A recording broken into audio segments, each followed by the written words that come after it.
Welcome.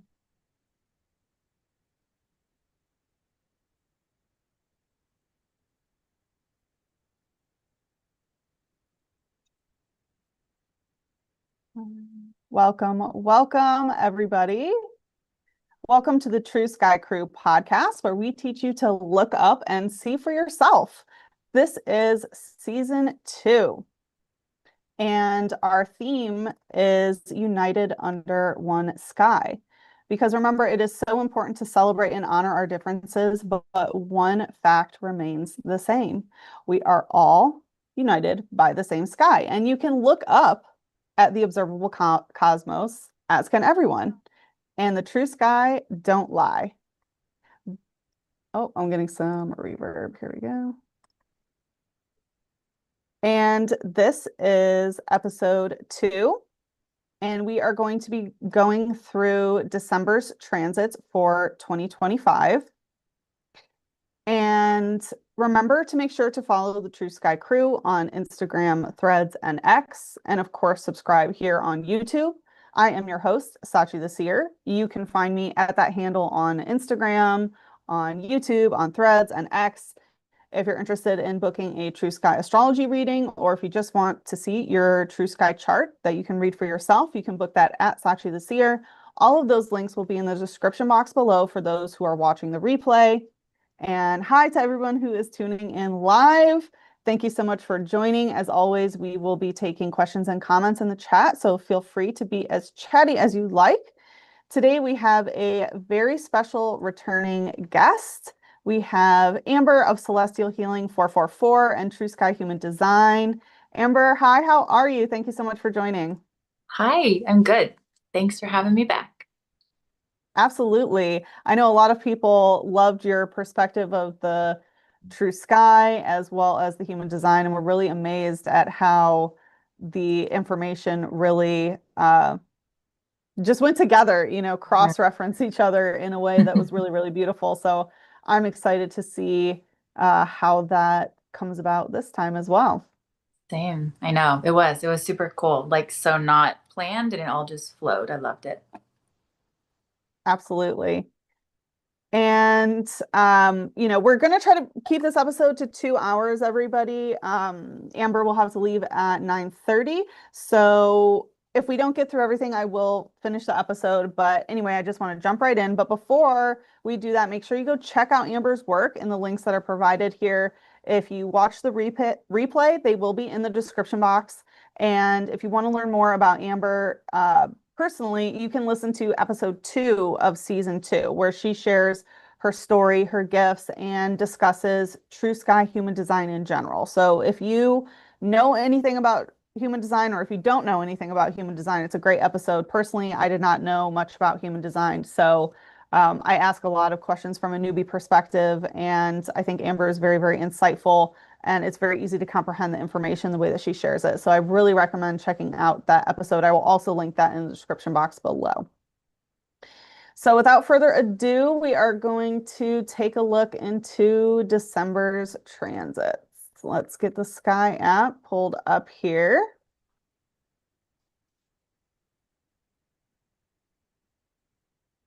All right. Okie dokie. So right now we are going through Scorpio season, pretty intense. But right now we are, oh, okay. Right now we have, oh yeah, right now we're going through Scorpio season, but at the beginning of the month of December, the sun will be betwixt the Scorpius and Ophiuchus constellation, and we start the month off with activating the Omega Ophiuchi, which means that we are in Ophiuchus season, right? And this is the star, if you remember from previous episodes, that is connected to hidden truths that are in plain sight, conspiracy, and societal norms that are pushed or accepted to the point of becoming social gaslighting in a way. And then we also have that the sun is aligned with royal fixed star Antares of Scorpius. So we're starting off the month with a banger of an energy. It's really, really intense. Antares is one of the four royal stars, and it's known to be the energetic guardian of the West and the holder of fixed waters, as well as the fires of alchemy. So it definitely has some temperance alchemical aspect to it. And Antares is, it has connections to the underworld and the shadow realms. And, for that reason, Antares is associated with death. However, the star also holds codes of immortality and the ability to heal any ailment. And because of these codes, Antares is obviously connected to the Ophiuchian star system through the snake spirit of emanation of Scorpius, since Ophiuchus is the snake bearer.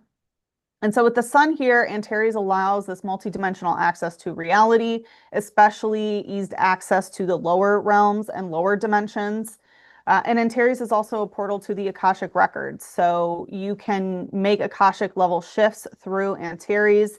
It's an extremely psychic and metaphysically in tune star if you have this in your chart. And Antares is also known to disable Mars-related ventures through fixed water influence. So it can be considered a star of inaction because that is where inner work is necessary before physical actions are even allowed to take place.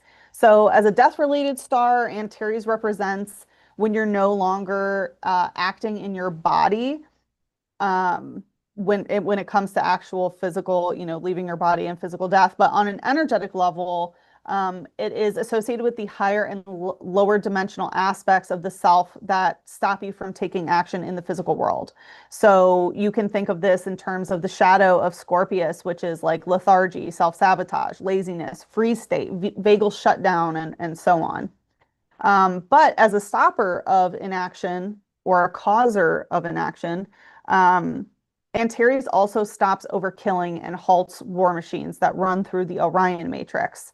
So it is known to be anti-Aries. So it opposes unnecessary killing through war or injustice and also stops new birth from occurring of what is not meant to take physical form in this reality. So Antares is a super intense star. It also holds the emerald green crystal heart. So it's part of the interdimensional circuitry that runs the emerald ray into the universal, galactic, and planetary levels of existence. Um, and Antares also can help heal the heart chakra. So it helps specifically transmute any poisons that are within the heart, typically toxins of like self-sabotage or poisons that have been placed there in our emotional body by others. Um, so on the upswing, Antares can really help us feel deep pain and suffering so that it can be released from the heart and purged from the emotional body. So definitely starting off December with some really, really intense energy. And the sun isn't making any more major activations or alignments until we get to around the 10th and 11th. So I'm going to pull up some info that Amber provided so that she can talk about what's going on with the sun and on the first week of December. Mhm. Let's see here. All right. All right. I had every file open. And for some reason, it's not showing on the share thing. Maybe there was just too many and it doesn't want to show up. So let me do Okay. this. I'm And just gonna start. Oh, I'm not gonna actually start, but I go just for have it. to comment and say, like, I'm yet again being so shocked and surprised. Yes, that's it. That's perfect. With everything that you've shared already, it's like every time I think we do anything like this, it's like, oh no, like you all have that. I think we all can have that fear of like, oh, what if nothing aligns and what if we have nothing to say? And then it's like, oh wait, everything's connected. I forgot. Yeah. But so perfectly connected, meaning, okay, so like for that time period Sachi just spoke to, the I just love that the activation that we're having now, remember, not just from sun. So in True Sky Human Design and with the gene keys, always what I'm highlighting and showing too is sun and earth oppositional alignments with these things, right? Which is so helpful because it's not only grounding, but it's bringing the earth into the astrology picture where nobody ever really brings it into. And I've always thought that's fascinating and funny because it's like, wow, this is a huge piece that we need.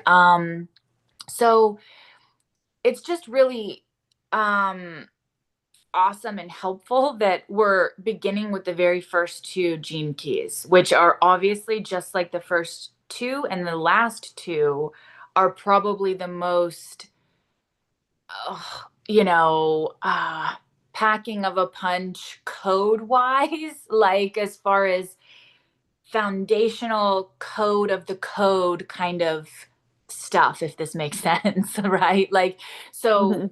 it's helpful in everything that she just spoke to, and also so relevant to beginning the Ophiuchus gateway journey, right? That, of course, we're going to begin with the base codes of one and two, and that basically the one is it, definitely more, it's all yang lines. I didn't have time to actually load the hexagrams onto these forms. When I post them on my True Sky page, you guys will see the pictures of the hexagrams. But for the one, it's all yang lines. For the two, it's all yin lines, right? So the two is basically like base divine feminine coding. The one is base divine masculine coding, right? I think, and I've heard things in my I Ching research, that ancient, before things were even recorded, that perhaps these codes were flipped, meaning Mm. the all yin lines were actually the one and the all yang were the two, which would make sense in how I experience divine feminine energy. But um I just kind of feel like these in of themselves kind of hold a lot of what she was speaking to that will be so helpful with that Antares alignment too, right? Of that, yes, it's creation. It's like pure creation, pure masculine energy, but then also that pure yin and kind of like that death and darkness she was speaking to, right? It really is like the yin and the yang of the codes. They're all that. That's what they all are, but these are the main ones here. So I think it will help a lot to also bring bring us into more balance and harmony. And then what I loved the most was that you spoke to Antares having this, how did you say it with Mars, that it can basically like be offsetting or like kind of stunting the Mars action? Is Yes, this what you were it kind of saying? yeah, it's an anti-Mars, so it causes inaction. Okay. So Hmm. then I'm pulling up the information here on my for this one channel. I loved that the this that exact same time, if you look at the chart on the left, we're having this channel activation of the 214, and Mars is part of that. So it's Earth and Moon in the two together. Obviously, this chart also, you guys, is from, we'll probably come back to this, but it's from the actual full moon is this chart in that time too. But then Mars is the one in the 14. And this channel in human design is called prosperity and support. So I really, really love that. I kind of feel like perhaps we will be gaining some really auspicious, benevolent energy in that way to also help um bypass any negative effects of that, I suppose, for those of us who maybe aren't needing to be pulled into that energy. And like this channel alone, it's called the channel of luck. So I find that really Excellent. fascinating too, because I kind of feel like um I have felt like we were saying before we began recording that, and you'll see as we get into more of these sun transits, like Venus and Mars and Mercury, it's all being a really big part of a lot of Mhm. this. So I'm feeling already a lot of really big like help from them in that way. They really feel like they're kind of like guiding a lot of what can be more inauspicious or negative experienced transits and things throughout this whole transit time, I think. So, okay, I think that's all I got to say about that. Okay. Yep. Yeah, definitely. Mars and Venus are, let's pull up the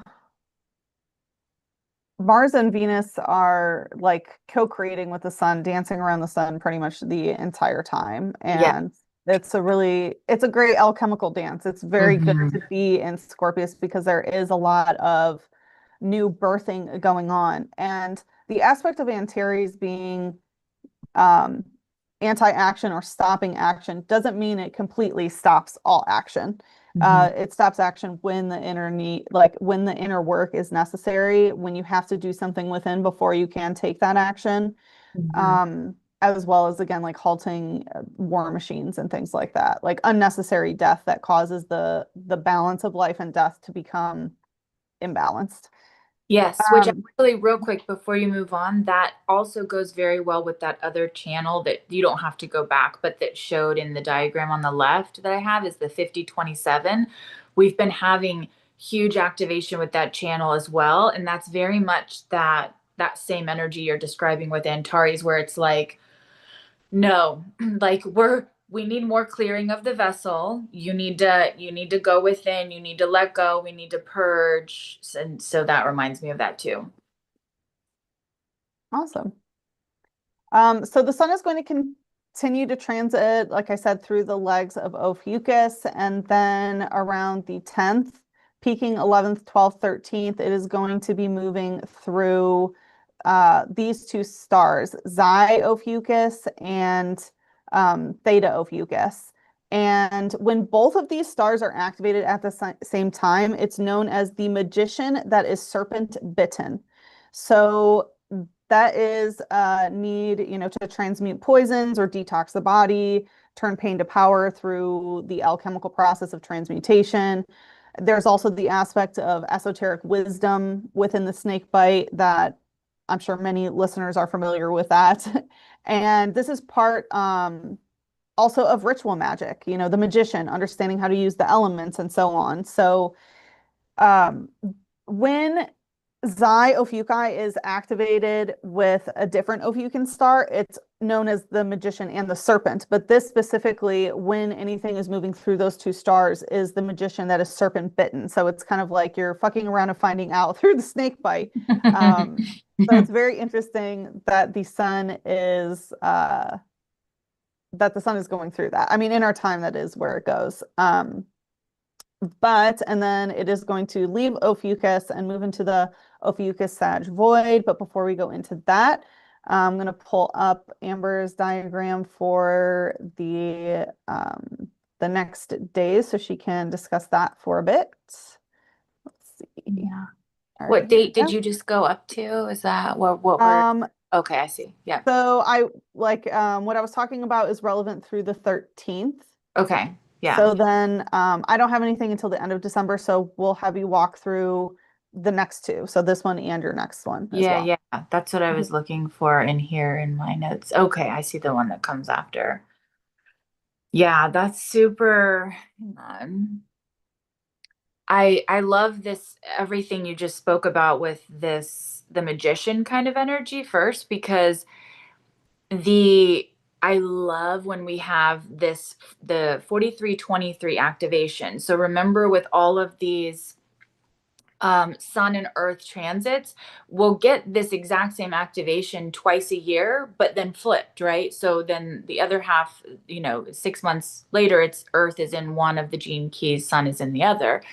So we get this twice a year where it is quite unique. You can see on the left chart it in of itself creates a channel. There's only three programming total, three pairs, but six total, three pairs of gene keys that do this in the human design chart, where they're actual programming partners, meaning directly opposing, but they also create a channel in that time, and this is one of them. So and this channel that it creates is called the channel of the genius freak. And I love I love it. it. I know. Yeah. I have this channel now from my Chiron because this is a different way that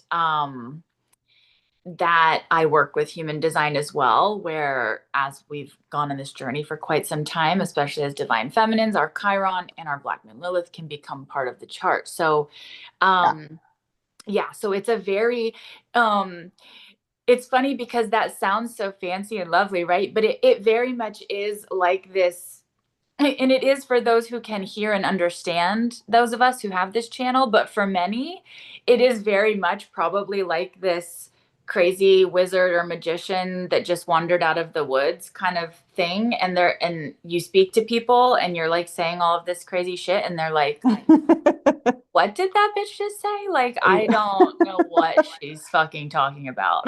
But then their life might be changed forever after that, and they'll never know that maybe you transferred some frequency to them kind of vibe. So, very, very, very relevant to what you're speaking about with that just kind of magician vibe. And also the way that you can see they're spoken of in the I Ching is, I love the 23 because it's called stripping away. Mhm. Other parts of it call it splitting apart.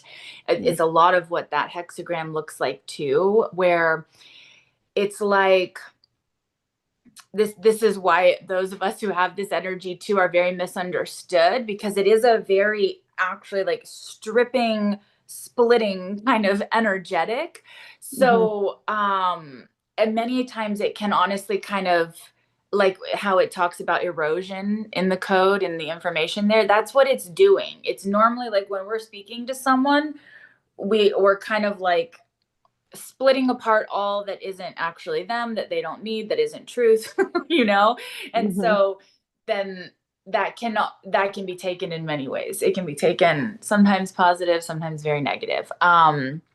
But then they're both just this very um middle path energetic too, right? So it's Mhm. also really like about splitting through duality, through and just almost also like no thought. Like if you look up on the 43, that's in the agina, right? It's in our mind. So the 11 and the 17, they both have more of like this right hand, left hand, feminine, masculine vibe. But then the 43 is like that union of both, you know? And so Mhm. also the energy that all of us will feel in these times. That's what I love about this channel is we all get access to this channel 2 times a year, no matter if you have this in your chart or not. So it just, it's a really big, if you can allow it, magic kind of clearing energy in lots of ways from the throat to the mind, vice versa. Um I and really then love that. Remind me what it's called. Is it Genius Freak? Is that what it's yeah, called? yeah, Okay, the I love channel, it. Okay. yeah, the channel of the genius freak. Oh, Yep. Genius And Freak. I yeah, love that it. couldn't be more true Yeah. for my reality these days. Like yeah, very, because it can be a very the way that I communicate, it's a lot, it's that a lot where it can Hmm. kind of madden some people because it's like, whoa, this chick, like I can see a lot is happening very fast and she's speaking like a lot of different things at the same time. It's that kind of Hmm. a vibe, you know? So It feels very Uranian. Like yeah. I would say Genius and Freak are both very much kind of Uranus archetypes. Yes, yes. And then even just that splitting apart energy of the 23 is just a very a storm, lightning kind of vibe, which I Hmm. always associate with that same kind of Uranus energy too. Okay, so then yeah, if you want to go to the next week, I can say cuz something about that too. Let's see. Okay, there we go. If that relates to anything that you spoke to. Hang on. Did you change it? It should be the one that Oh, said wrong one. 14 and 8. It'll say like, Which 14. Okay. Okay, there we go. Is it this one? No. no. Okay. It'll be All the right. one on the left Yeah, should the say week of the 11. 12, Okay, here 11. we go.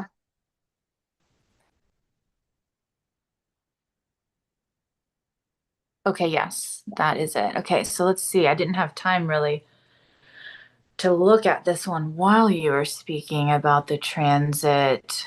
Um, Now this is bringing in that energy I had first spoken to in the Mars way in the Mhm. beginning, where I was speaking to like the 214 channel. The sun, mostly just the sun, is going to be in that 14 through the time that you spoke to. I have Venus on the picture. We can get to that in the Venus when once you're talking about Venus, but Mhm. like we keep saying, it's she and Mars are like, they're both also very much like popping in and out of the transit itself, which isn't normally normal either. Like Mhm. normally when there is another planet in this transit time with the sun and earth like this, they're normally hanging out for at least most of the time. And it's been funny because all of these slides I'm having to put on there like, nope, okay, Venus is in here the first couple days, then she's out. Then Mars is in here the last day, then Venus is here. And it's like, whoa, what's happening? But I just feel like mostly this, I don't know how much this relates to what you shared in the Ophiuchus sun time, other than I do love that on the 14, like towards the bottom, a lot of what this code is about is like it says neutralize malevolence with benevolence, you know? So I feel like it brings through a lot of good, what's the word? Abilities for that magician archetype, for that Mhm. magician energy to not become part of the problem on accident, right? With all of that magic that we're here to wield, and instead learn how to truly not only embody, because that's a lot of just embodying who and what we are here to be and do, but how to truly just like make the real true darkness or anything that's not life supporting like a non-issue, you know, like with no effort. Yeah. So I feel like that's going to be super supportive coming, especially coming Mhm. out of that 4323 energy, because a lot of people that especially don't ever feel that, they will feel like they're a god through that energy maybe, and then this will be like, okay, no, no, now sit down, calm down. I'm going to show you what to do with all of that, all of these epiphanies and revelations that you had in this time. And then that 8, of course, is super helpful in, especially in the I Ching. I love how what it's speaking to is heart mind alliance. Like that's what that union is all about. And then of course inner feminine, inner masculine balance. So I feel like a lot of honestly, probably a lot of Heroes Gamos journeys are going to be hitting a lot of big different phases in this time period. Like either new activations of it, integrating it deeper, or a lot deeper embodiment for those of us who have been on it for a while. Which would go along. That's, I don't know about you, but that's how I experience and feel a fucus energy. It is the epitome of Heros Gamos to me, and of complete union of the masculine and feminine. I So, totally agree. Yes. okay. Okay. That's it Yeah. for this one, I Mhm. So I think. totally agree. And actually, it's very interesting what you had said about the um the compromise aspect and like working together and the union aspect, which is very interesting because I didn't touch upon this, but let me just lightly touch upon it real quick because I think it's relevant. Um, I'm sticking more to activations, but I think this alignment is worthy to mention. On the 14th, we have the sun that's going to be aligned with Brazelhage in Ophiuchus, which is the third eye of Ophiuchus. Mm, And it represents the mental aspect of healing and Kundalini control and auric integrity and things like that. But it is also a celestial meeting center and a neutral zone. mm, So conflicting parties meet and come to agreement there. So with the sun there, it brings these safe zones and collaborative efforts into play. And mm, in our current reality, the energetics of this star, it does have on the shadow end, like the ability to control mass amounts of people through legislation and decrees. Um, but again, there's consent mechanisms that tie into that, and that's why it's important to determine your own consent when it comes to legislative bodies, everybody. It also has ties to Den Haag. So it has connections to the International Court of Justice, International Criminal Court, the Permanent Court of Arbitration, Organization Against Prohibition of Chemical Weapons, and all those other international and multi-government organizations. And on the highest level, it holds like angelic galactic council responsible for timeline solidification and collapse on Earth to ensure that divine will always prevails. Mm. So with the sun there, it inspires this, leadership and cooperation and highest forms of decision making with justice. And um, it also brings again that compromise. It brings a neutral zone where any conflicting party can come together and work together in order to reach a resolution or um, achieve a goal. Mhm. And Hazelhage is also one of a handful of stars that is known for using astrology for like decision making and like using astrology professionally. Mm. So, and academically. So during this time, it's a really great time to get an astrology reading by a professional as well, or use astrology for some sort of decision-making insight. And obviously for everyone watching, you're already doing that while you're here. So that's really great. Mm. That feels Uh, super connected too, even though it's not the exact same time frame, but that feels so connected to that 4323 energy also. so That that this is in the week of the 11th. oh, so it Yeah, is this then. is on the 14th. Yeah, Oh, I oh backtracked a yeah, little bit yeah. back to just talk about I it since got you. it, yeah, Okay, yeah. connected So with what you were saying. Yeah, I this is on see. the Okay. 14th. So it Okay. is, yeah, it's during that So window. yeah. Oh Uh-huh. wow. Okay. Yeah. That's even more amazing. That is even more amazing. Yeah, that's amazing. That's cool. Uh-huh. Very cool.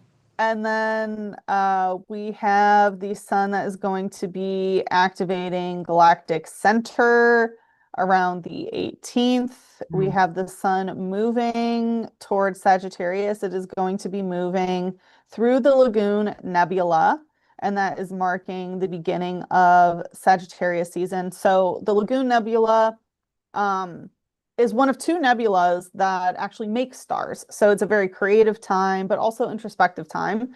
The Lagoon Nebula is ruled by the Imam Coeli in our chart. So creative output that we embody is directly correlated to how deep we can meet ourselves in our own IC. So it's a really great time for astrological chart hackers out there to be working with your IC. Then we have the sun that is going to be, or wait, let me see what the 17th to the 20th. Okay, yeah. So I think it's time. Let me pull up your next week before I start talking about the rest of it. Okay, there we go. So the Which week of the 17th we're still on the week of, oh, okay, okay, I see. Okay, okay. to the I 21st. keep Yeah. getting messed up by looking at your date on your screen, but okay, so we're talking week of 17th through the 21st. Okay. Yeah. Let's see what we have going on here. So yeah, this is another one of those activations that does create a channel, like I was just speaking about with the 4323.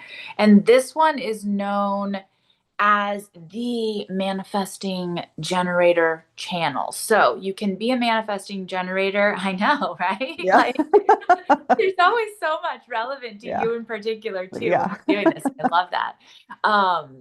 But this, you can be a manifesting generator in other ways. Like there's many people that are that in the chart, and even if you don't have this channel, you can still be that. But this is legit like the energetic truly of being a manifesting generator, because I mean it's a straight channel straight from the throat to the sacral, from the sacral to the throat, right? So that's what being a manifesting generator is all about, like you literally have both this actual manifesting power plus the generating power, and then when it's for yourself, it's literally like you are you have the ability to actually manifest what your sacral is lit up by, what it wants to do anytime, like at a whim. And then you also then, so then you can speak things into existence. They will come to fruition. And then you also have the energy to do them because it's your shit.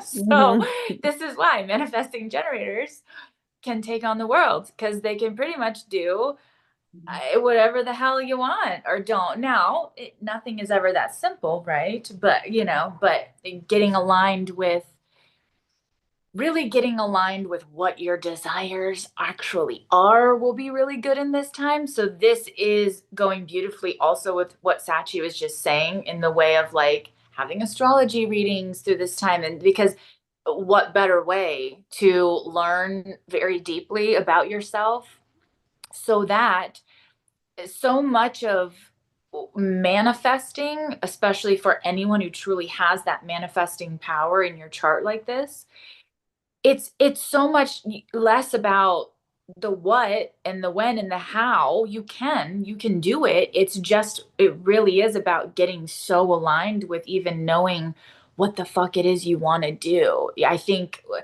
it's shocking many times if we are experiencing negativity or things are happening or they aren't, it's normally not such this magical concoction that we need. It's normally just that we need to figure out like what is it that we actually desire. And like I think you said something too about, did you say something about aligning with divine will in what you were just sharing too? Because Yes, part of the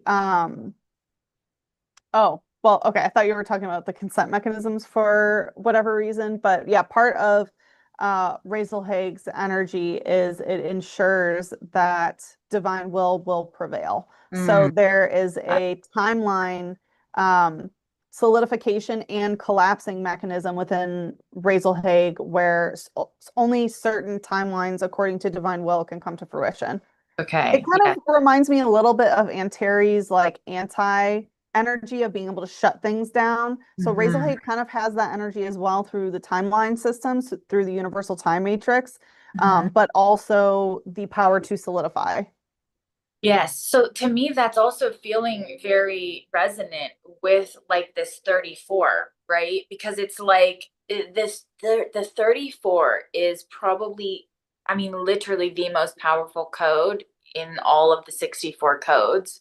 I mean, the gift is strength. And I mean, when it's speaking to this, it means that in every sense of the word, right? So it can be very physical, but it can mean lots of different things too. So I really feel like, but where that's coming from is divine will itself. Now, there can be people, of course, that are in the shadow level of this code that, yes, can just exert sheer force. And sure, they will be the kind of people that are still getting shit done and doing whatever the fuck needs to happen or whatever, but it it's at its highest, obviously, when we can get truly aligned with that divine will and let it work through us in this energetic and truly be in that strength, maybe even having touches of that majesty energy with it. So,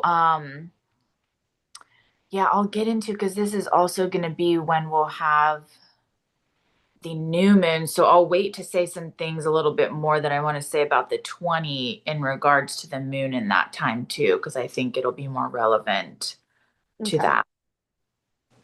Okay. And I'll go back to the Sky app. So we have the sun that is going to be heavily activating, almost occulting 11 Sagittarius and also lightly activating Polus on the 24th to 25th. So during the holidays, for those of you who celebrate that. And 11 Sagittarius, or Sagittarii, I should say, is an ascension point star. So it simulates our ascension process, while Polus is connected to soul contracts, particularly soul contracts that we have with grids on this planet. So, most notably, it holds the contract of where you are meant to be born. So, it has a lot of influence over your astrological chart because it's based on location. Um, and it also holds the soul contracts of certain places on the planet that um, that we're meant to connect with through destiny and fate. Mm. So some of them you have to go to, and some of them, like fate, would be your origin. So where you're born is a fated event, whereas destiny, is up to your choosing. And it's also connected to land rights. So it holds energetics that the closer to the land that you are, the more right you have to determine, um, I guess I'll call them laws or rules there, even though that's not really the right term. So in our day and age, this would materialize as like locals having more power and say over land than a city government having power over state government having power over federal government having power over global government, and so on. So it really is a very, uh, very connect to the earth type star.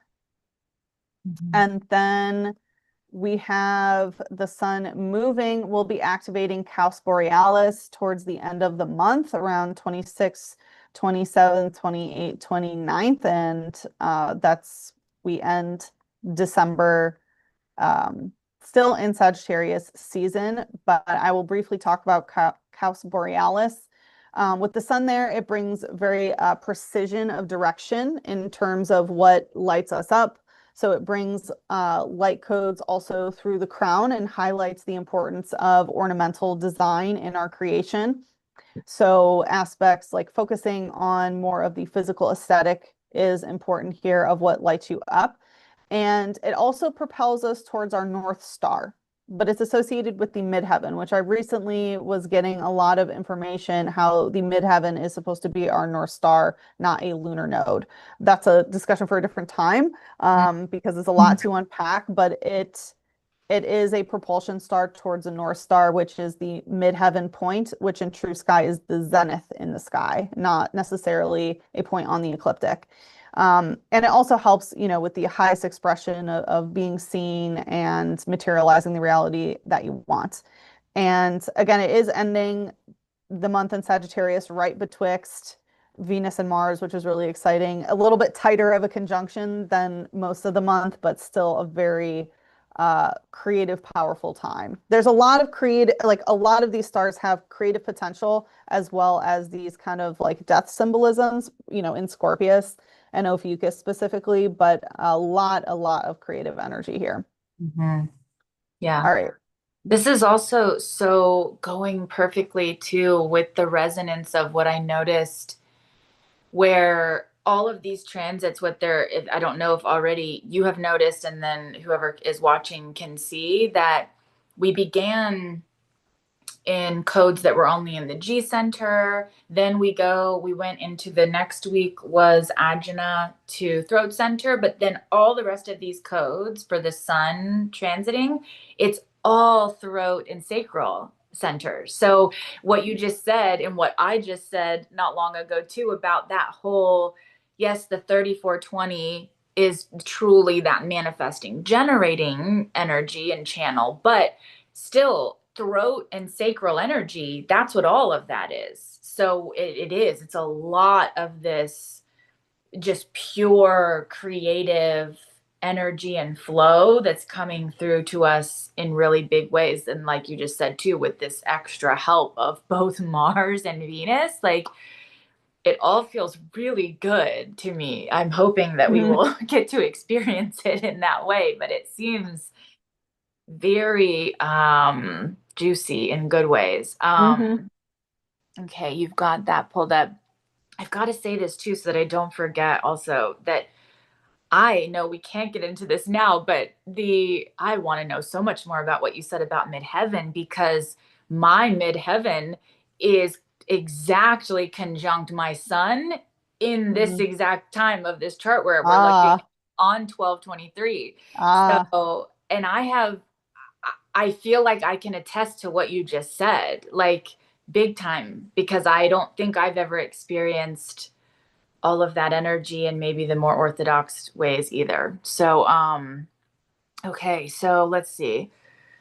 Yeah, this chart is, I was loving how you were explaining things about the grid and kind of structures and land around all of this, because this 916 is part of this cross of planning age in human design and human design cosmology. We are about to be leaving this 400-year cross of planning age that we've been in, and we're going to be entering the cross of the sleeping phoenix age. So these two codes are a big part of that.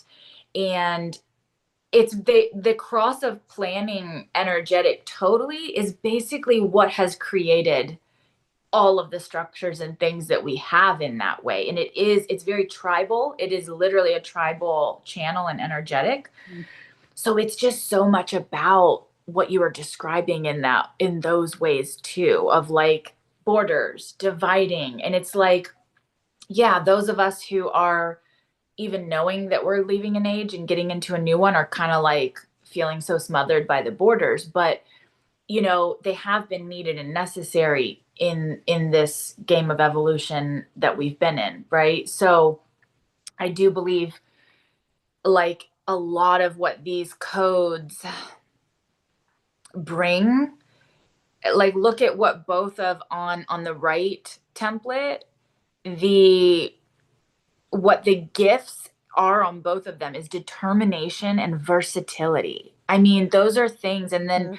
the cities on both invincibility, mastery. Like, how else can you actually develop and gain those qualities and actually be that? Because really, what the Gene Keys work is, if this isn't, these aren't qualities, these are frequencies of what these energies actually are. So, how can you be that if you've not um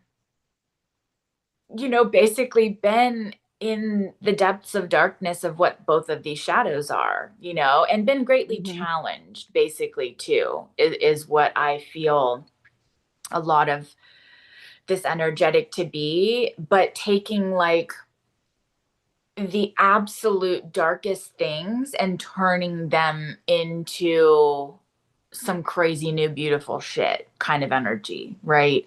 Mhm. Which is kind of what I think you were expressing too, when then at the end you were saying, like, yes, there's like all of this, so much of this creative energy. And I feel like, you know, even when we look at really beautiful works of art, music, like, I feel like the absolute best ones, they normally don't come from a place of happiness, do they? So, like they can, and those are cool and fun too. We like It's those, like you right? you don't take steps to transmute happiness most of the time. It's usually Right. through the suffering and pain that you're transmuting it into something beautiful, whereas most people just revel in their joy. Exactly. Yeah. Yes. And we all want that and we need that too. But I feel like a lot of these codes go along well with what you're explaining in all of that. But I do feel like too, we're going to really begin to experience some even greater, more felt shifts uh in the basically up leveling of what these codes are, meaning, yes, they're part of this cross of planning, but what we've been living under in the cross of planning is basically the shadow levels of these two codes. You know what Yeah. I'm saying? Uh-huh, So, exactly.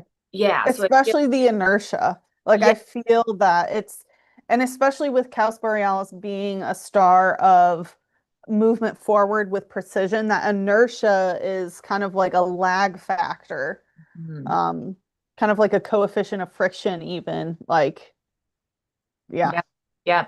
But then like I have this also as my new in my true sky chart cross of planning, right? This is my incarnation cross, and I felt like for some time there's going to be many of us too that do have that in our true sky chart for a very intentional reason of like we are still going to very much need a lot of this tribal energy as we move into a different new collective age that's basically going to be like a hey, every man for himself age, like legit, like that's what the cross of sleeping phoenix is all about. Mhm. And everybody is going to take that quite harshly, I'm sure, but it isn't, it's not going to be bad. You know, like all Yeah. change, it normally doesn't go smoothly, but the Mhm. point is to be forcing all of us into more processes of individuation and Yeah. stopping trying to fix the tribe when we're like super fucked up. You know what I'm saying? It's Yeah. like, Yeah. hey, I think we need to do a little work here first. Let's try to help the tribe that way. Um, okay, so I think that's it for that. Okay, I'll pull up the next one. And I think it's a Okay. really interesting distinction of individuation or individuality because right now we're, in an individual society to an extent, but not really because most people in groups are working for other people's pyramids being built, so to speak. So, Right. really getting down to truly, the individually aspect of every person for themselves, not in a uh Not in a not in selfish a way. guerrilla warfare type Yeah. way or anything like No. that. It's No. more like, okay, you're actually doing things for yourself. Like you're Yes. putting yourself first. That Yes. doesn't And mean disconnecting from everybody else. That is how healthy tribes it, focus on, right? It's that, like the good of the tribe comes from everyone being self-fulfilled.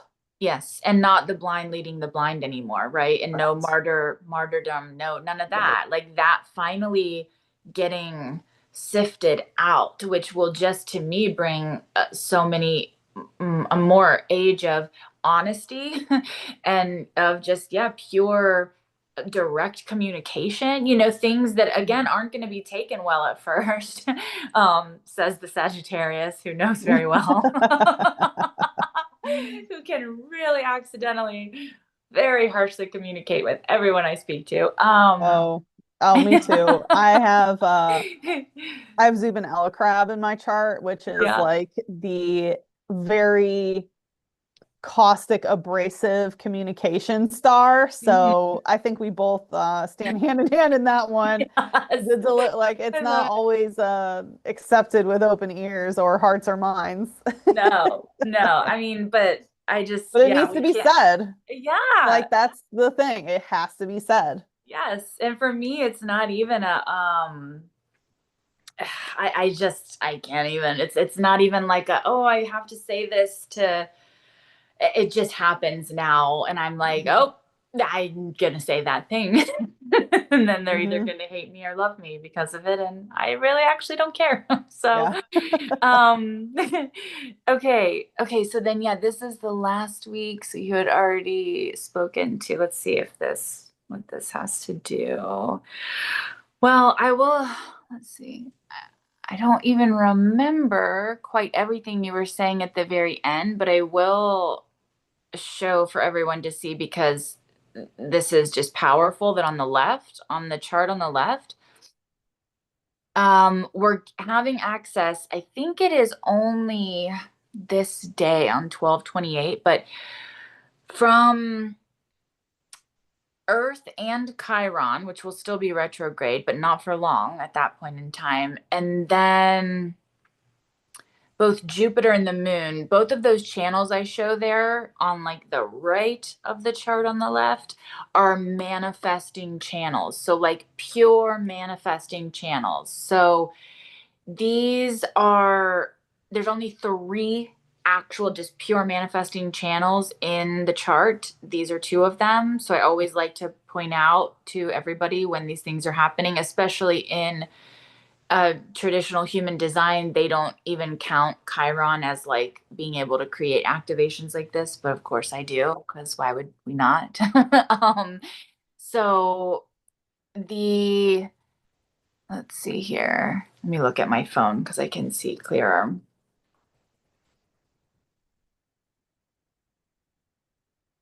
Yeah, I feel like this is basically going to help. And then obviously with that influence too of having Venus and Mars even closer to the sun and perfectly dancing on either side, like just some real a real manifesting ability to kind of go out of this transit time with a bang in the best ways, hopefully. Meaning like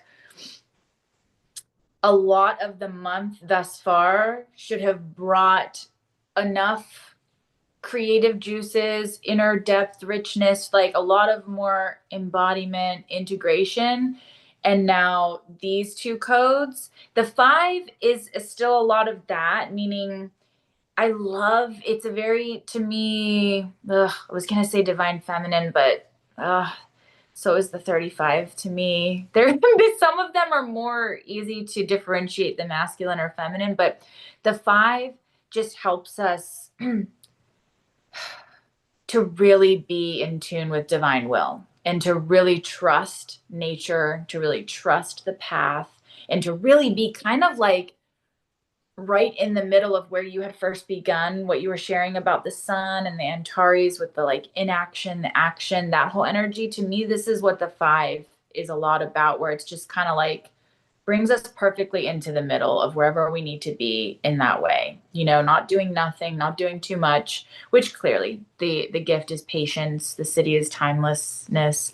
Um, but the 35 is, oh, it's just so deep in, I know we're speaking of the sun, but this is where the earth will be, and it's so much deeper than even these words here that I have on this page, meaning like in the I Ching, it's also, they call it the mother queen goddess, this code. Okay. So it's very, not only divine Love it. feminine, but it's like the true shining of any divine feminine truly in her fullest essence and glory, but where like she walks in a room and she doesn't have to say a word and everybody knows she's the queen. That's the energy, you know what I mean, which is truly that to me any of that royal energy, which makes sense too why this is manifesting channels. Because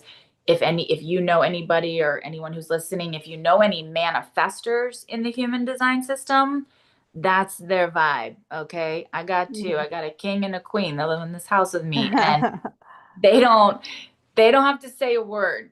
They don't. But what's crazy is it's just that very royal energy. But then when they do speak, oh, you will listen. It's totally that kind of vibe. So this 35 carries to me a lot of that as well.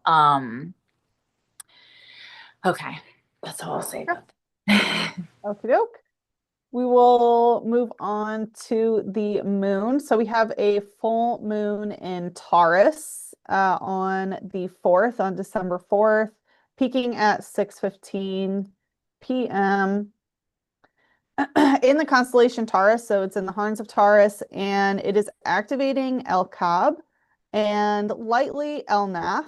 It's not, those are the closest activating stars. And so El Cab is a star of propulsion. It's a star of movement forward. It also rules over the transportation sector. And it's known as a directional star. So with the full moon there, it helps us let go of paths that we are not meant to traverse. I'm definitely hearing echoes of certain things, right? It's like paths we're not meant to traverse is very similar to timeline collapsing. So this is also a star that is known to birth new terms. So are new sound codes are birthed through El Cab. And new sound codes means new material reality because sound creates matter. So it's a great time to let go of any downtrodden language that is birthing things that are not meant to be. Don't be afraid to make your own words around this time if you get any sort of linguistic download. But because it is a full moon, a lot of it is more letting go of old terms. And again, it's also lightly activating Elnath, that is also a propulsion star. Interestingly enough, this star is the closest major star to the anti-center of our galaxy. So opposite the galactic center, which we have activated like pretty much all month long by different things. And then of course the moon is going to be opposing the sun like every full moon does. And the sun is going to be betwixt Ophiuchus's legs. It is activating Antares Antares and Omega Ophiuchus. So again, the anti-action aspect of Antares and the hidden truths in plain sight of Omega Ophiuchus. It is also going to be opposing, in general, opposing Mars here. And that is at Theta Ophiuchi. So that's the star of when it's activated on its own, of ending cycles and healing impatience, powerlessness, fear of going forward with new ideas, fear of not having enough time, and fear of intimacy. And it's also going to be, of course, opposite Venus as well, that is activating Graphias. And if you remember from past episodes, Graphias is known for being in the darker depths. It kind of brings a fog to it, but with Venus there, the shadow aspects of this opposition, like Venus's shadow there is exile and having a heart of anger, even mercilessness. So there's a lot of opposing energy of this full moon that can stop us going down certain paths or timelines that are not right for us. And we literally have a star of inaction, Antares, being activated that is opposing two stars of propulsion. So it's kind of an energy of like, hurry up and wait type energy, or like go forward, but kind of again having that lagging energy behind to make sure that you're not going in the wrong direction. Mhm. We do have a grand trine during this full moon, so including Pluto, which is still in the Sag Cap void. Here's Pluto in the Sag Cap void, and Jupiter that is activating. It's in Gemini, kind of leaving Gemini, but still retrograding, activating Al-Kirkab of Gemini. And then Mercury, which is in Libra, still or just out of retrograde, which we'll talk about shortly, activating Zubin El-Crab. That's the star I was just talking about that's activated in my chart. Mhm. And so with this grand trine during this time, Pluto is going to help us ease through transformation or changes that need to take place. And Jupiter at El-Kirkab. El-Kirkab is one of the miracle stars. So you can expect sudden shifts in your favor. If you utilize this trine, you can expect miracles to happen. I highly recommend working with Jupiter in this trine. And with Mercury there, using words and communication to do this, to hack this trine. And again, it's activating Zubin El-Crab, which is known for speaking truth, even if it's not received well. So that's the star that has that abrasive delivery or like a formal tone or a familiar tone. So, use any harsh or uncomfortable truths that find you at this time to your advantage, accept them, let them transform you so that you can be propelled in the right direction. And Jupiter will bless you with some miracles. Mhm. All right. And then I'm going to pull up your full moon slide. Okay, Okay, here we go. it's going just beautifully. People are not going to Excellent. believe that we didn't like actually talk Yeah, about we have no collaboration other than, none. hey, you want to be on the episode? This is the date Yeah. and this is the time. Yeah. And Yeah. yeah, I That's got the slides last night. I didn't look at them until it. 4 in the morning. Yeah. So Yep. Nope. People are not going to believe this. So for the full moon, we're back to what we were speaking of in the beginning, where the sun was in the one and the two. But then this is, moon is in the two, along with the earth, of course, and then sun is in the one. So if you can read here and see too, but I'm basically just going to read some of this also, is just what the two is about is, like I said, such this divine feminine code teaching us how to receive, be receptive. But you were speaking a lot about like clearing the path, and it says clear a pathway, and what wow. you seek shall come to you. A heart receptive to faith will never fear darkness or uncertainty. Okay. And then what I do on these is like, each line of the actual hexagram has a different message, right? So in one of my I Ching books that I use for the full moon, I always use the fifth line. I won't get into the details of that, but it's speaking of that in this time, the 2 is going to be helping us to embody intelligence, culture, elegance. But we must also be humble, soft, and tender and accommodating, in that just very divine feminine energy.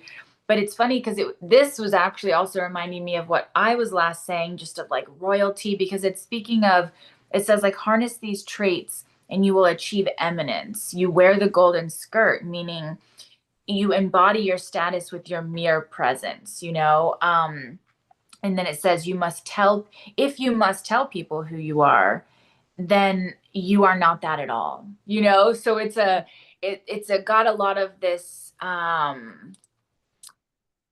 me, this time of like not only clearing the path but also being like, are you who you say you are, but not in the typical way that we experience that. Also, just kind of a redirection if maybe we are being or feeling like we are having to put on in ways that we aren't. Just really, um, gosh, a lot of that, how you were describing that push pull energetic too. Like it feels like this is kind of speaking to that in that way also of like, maybe if we're having to explain who we are, maybe it's because we're in the wrong fucking place. Like Mm-hmm. that kind of Yeah. vibe too. Like maybe it's not us, maybe it is. We're gonna have to be sitting with all of that as well. But maybe it's just that we're at the wrong party. We accepted the wrong invitation. This isn't even where we're supposed to be. So, like, yeah, no, they don't see that we're wearing a golden skirt. They never will. So just walk out, like kind of that vibe too. But then the one coming, of course, the sun is there, but I was also very much, um, there was something, gosh, what was it that you said in the beginning? Because yeah, I love it when we have this opposing energy to that galactic center energy, right? Mm-hmm. Like I feel like what we're gifted in this time is just basically a lot of opportunities for those who are still stuck in that silver kind of gate energy of the Taurus and Gemini vibe to really be able to gain some real super enlightening awareness moments through especially full moons like this, where the light codes are coming from a fucus, coming from the galactic center, to just really do and create also what this 2 represents, right? Which is, I love that they're so opposing in the 2. The shadow is dislocation, the city is unity, because it's like, I just feel like a lot of opportunities will come through also for people to understand that we must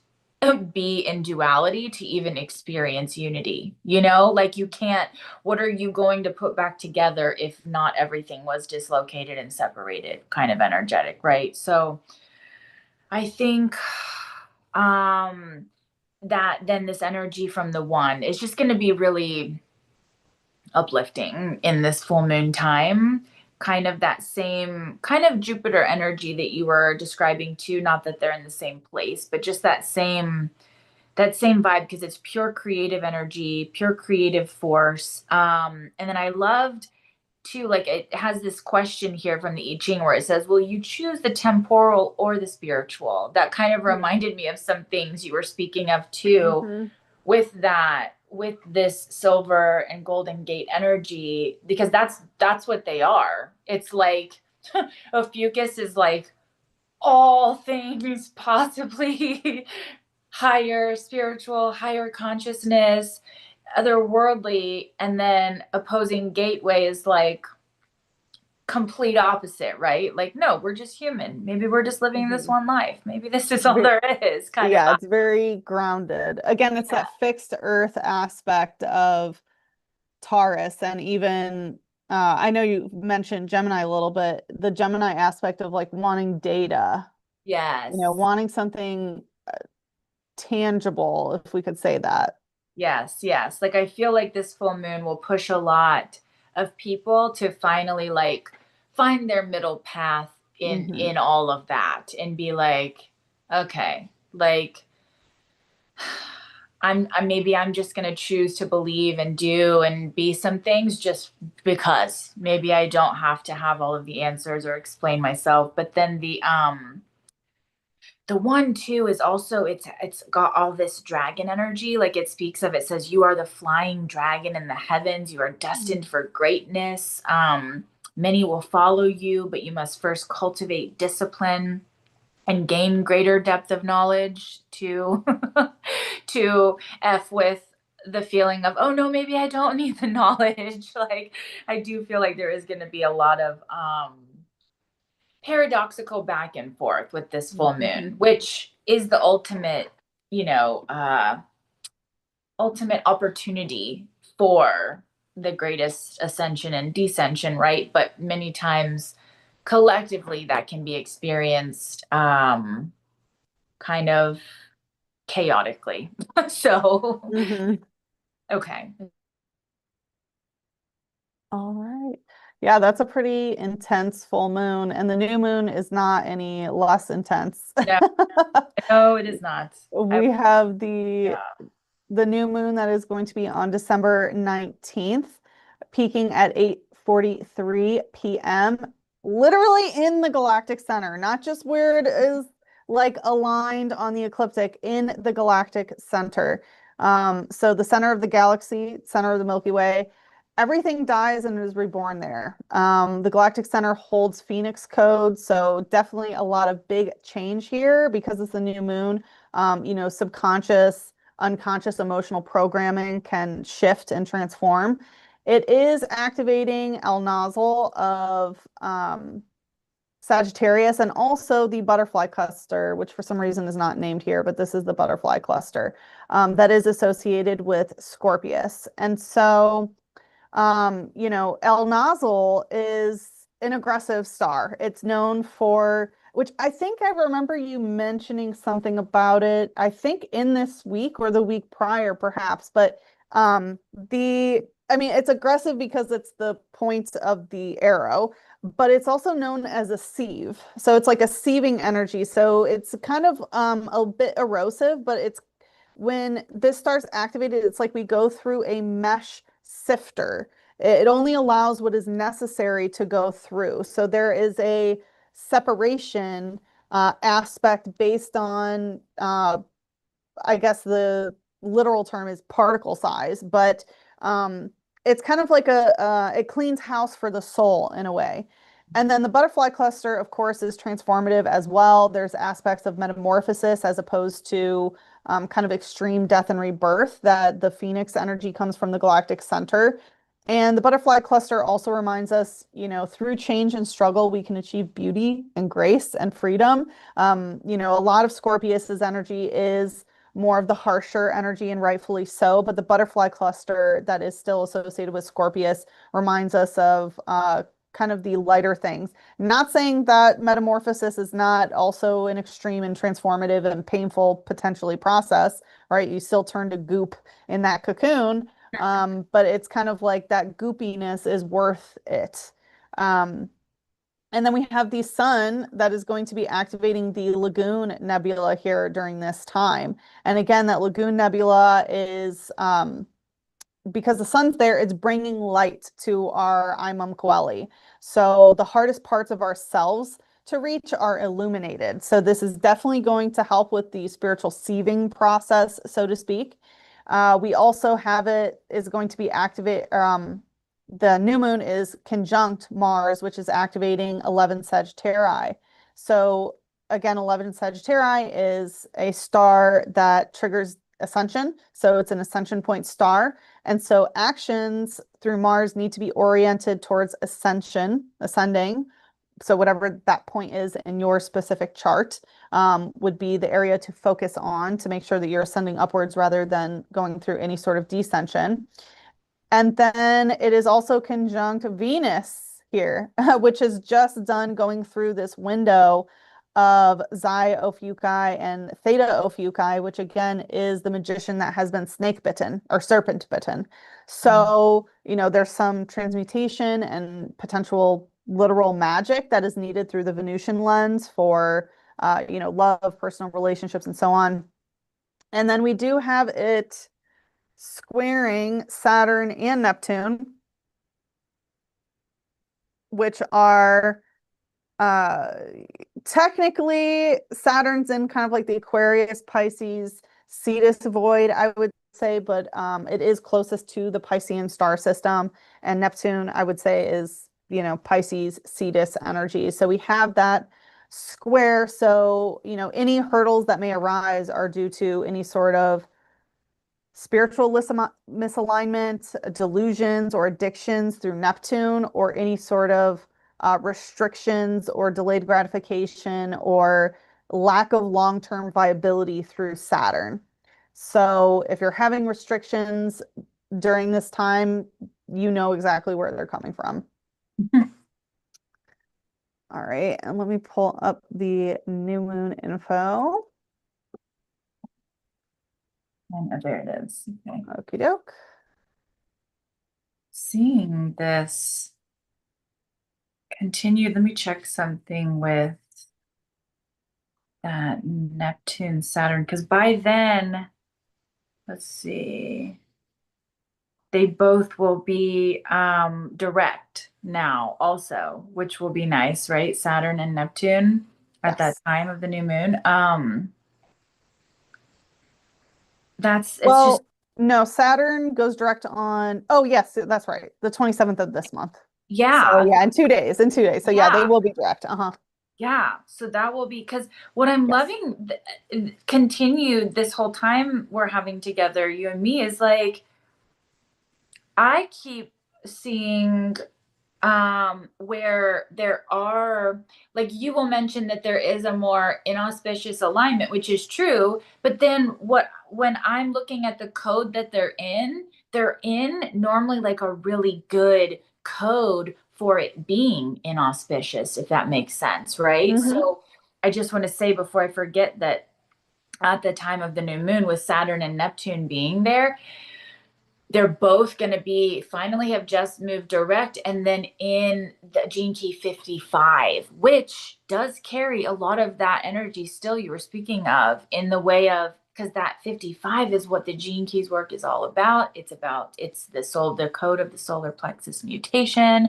So it is, yes, ultimately beautiful and awesome and transformative, but like you were saying, in lots of different ways too, like we know how that process works, right? So Hmm. yeah, I think a lot of people will experience that in many different ways. And then yeah, for the actual new moon, so I love that we're in these codes again that I had spoken to, of that. This is that manifesting generator energy and channel. Okay. So this is the 3420. But what I'm loving is always new moon. I take from the Oracle line 1 of the I Ching. And that's obviously line 1 is like where we're just beginning the journey. So it's a lot more of a introspective kind of reading. And a lot of this whole advice from the I Ching for this time was like kind of counterintuitive to what these codes actually mean. So for the 34, where the moon and the sun will be, like it's saying, it's telling, it's also very like warning like. So I feel like a lot of this is going along with what Sachi shared too, in that it definitely has an overall message of warning to us at this time. So we definitely need to just kind of chill and listen, because it's saying like be alert, be vigilant, um, align ourselves with the heaven. Like also don't, this energy of the 34 can be very seductive in what it makes us feel. So I feel like this is also like calming us in a way and being like, no, you are not a god. You are a human. Like, don't, it's like saying, don't use excessive force. Don't be merciless, you know? So just kind of, I'm not saying that we may all experience totally negative things in this time. It's more that I'm feeling like we need to just be very careful so that we don't maybe accidentally kind of like capitalize on the energy that these are because they are so powerful and like maybe do some things we might regret. So from actually line one, it's also saying like your forces are not strong enough to defeat the foe right now. Do not seek advancement by the excessive use of weak force. Instead, use measured, calculated, strong force. And then it's got this whole vibe too of like it's saying it's not good enough to be as good as your adversary. You must be 3 times better. So I'm just feeling like a lot of yeah, you think you know what you're doing, but you don't. So, like, you need to kind of check yourself kind of energy with all of this. And then for where the earth will be, this was that code that when we were speaking of the sun transit, I was like, I'll talk more about the 20 in the new moon time when the 20 is activated, in that the 20 is it's called seeing observation, and it really normally is that it normally the way I experience it when we are being able to be brought into the higher levels of it is more clarity, and it is like um bringing a release of fog to not only what we see here but then how we express that, just things kind of in that area. But in this time, it's also has this vibe of like, you need to go be with nature. It's saying nature will give you the counsel you seek. Reevaluate the inquiry at hand and restate for yourself what your motivations are. So it's kind of also going along with what I was sharing a while ago about desire and how if we are to manifest, we need to even know like what the hell we want to, which is also perfect with the time of the new moon because we're setting intentions with the new moon, right? But it's like how are we to set intentions if we aren't super clear on even what our motives, what our desires are? And then the actual message from the 20 is saying, it's ominous to proceed with your current perspective. Take a different approach. Going forward with your plan right now will bring pain and adversity. View the matter with the innocence of the child, not with the experience of the shaman. Those who are too experienced become too set in the ways of their thinking. So the I Ching period can be very what's the word? Sagittarius like in its delivery of I love it. It's almost like the Latinate language of it. yes, Very but profound. yes, but this in particular though, like normally we're not getting like that the sheer force of communicating with a Sagittarius person in their full glory.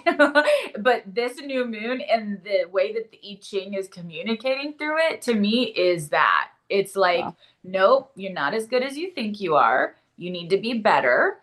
There's, like watch yourself, watch your back.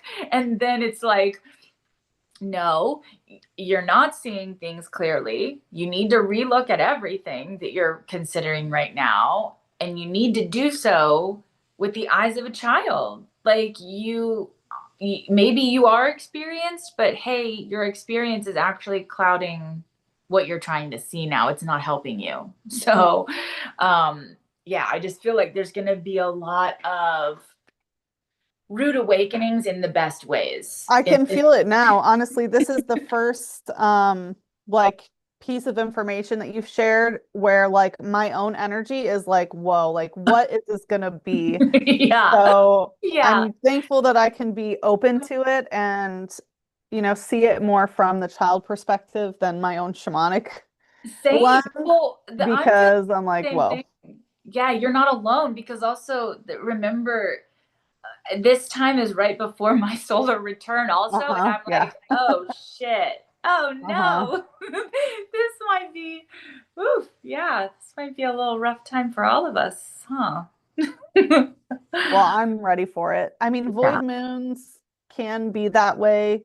Yeah. But again, with it being legit in the galactic center and having that death and rebirth energy with, butterfly energies there too.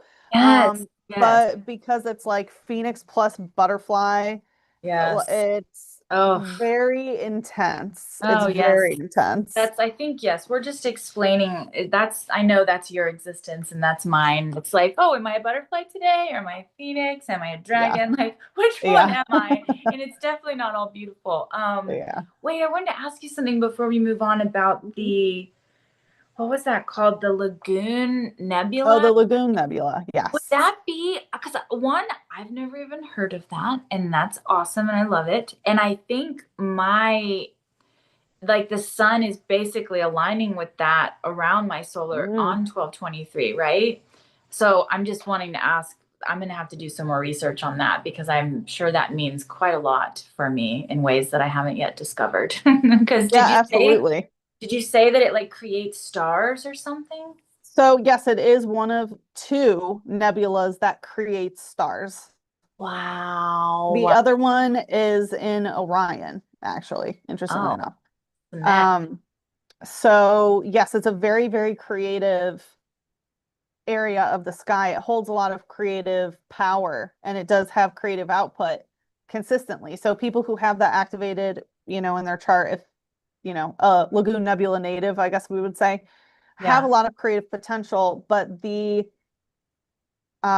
don't know if I want to say quality, but kind of like the extent and depth and breadth of their reach of their creations are directly correlated to how much they have mastered their Imam Kwali.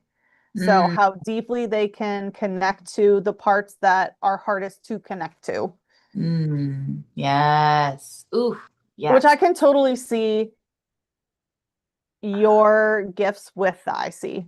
Yeah, Yes. yeah. Yes. Big time. Hmm. I feel like that's like, and yeah, think of it this way then too. Then my sun is conjunct my midheaven.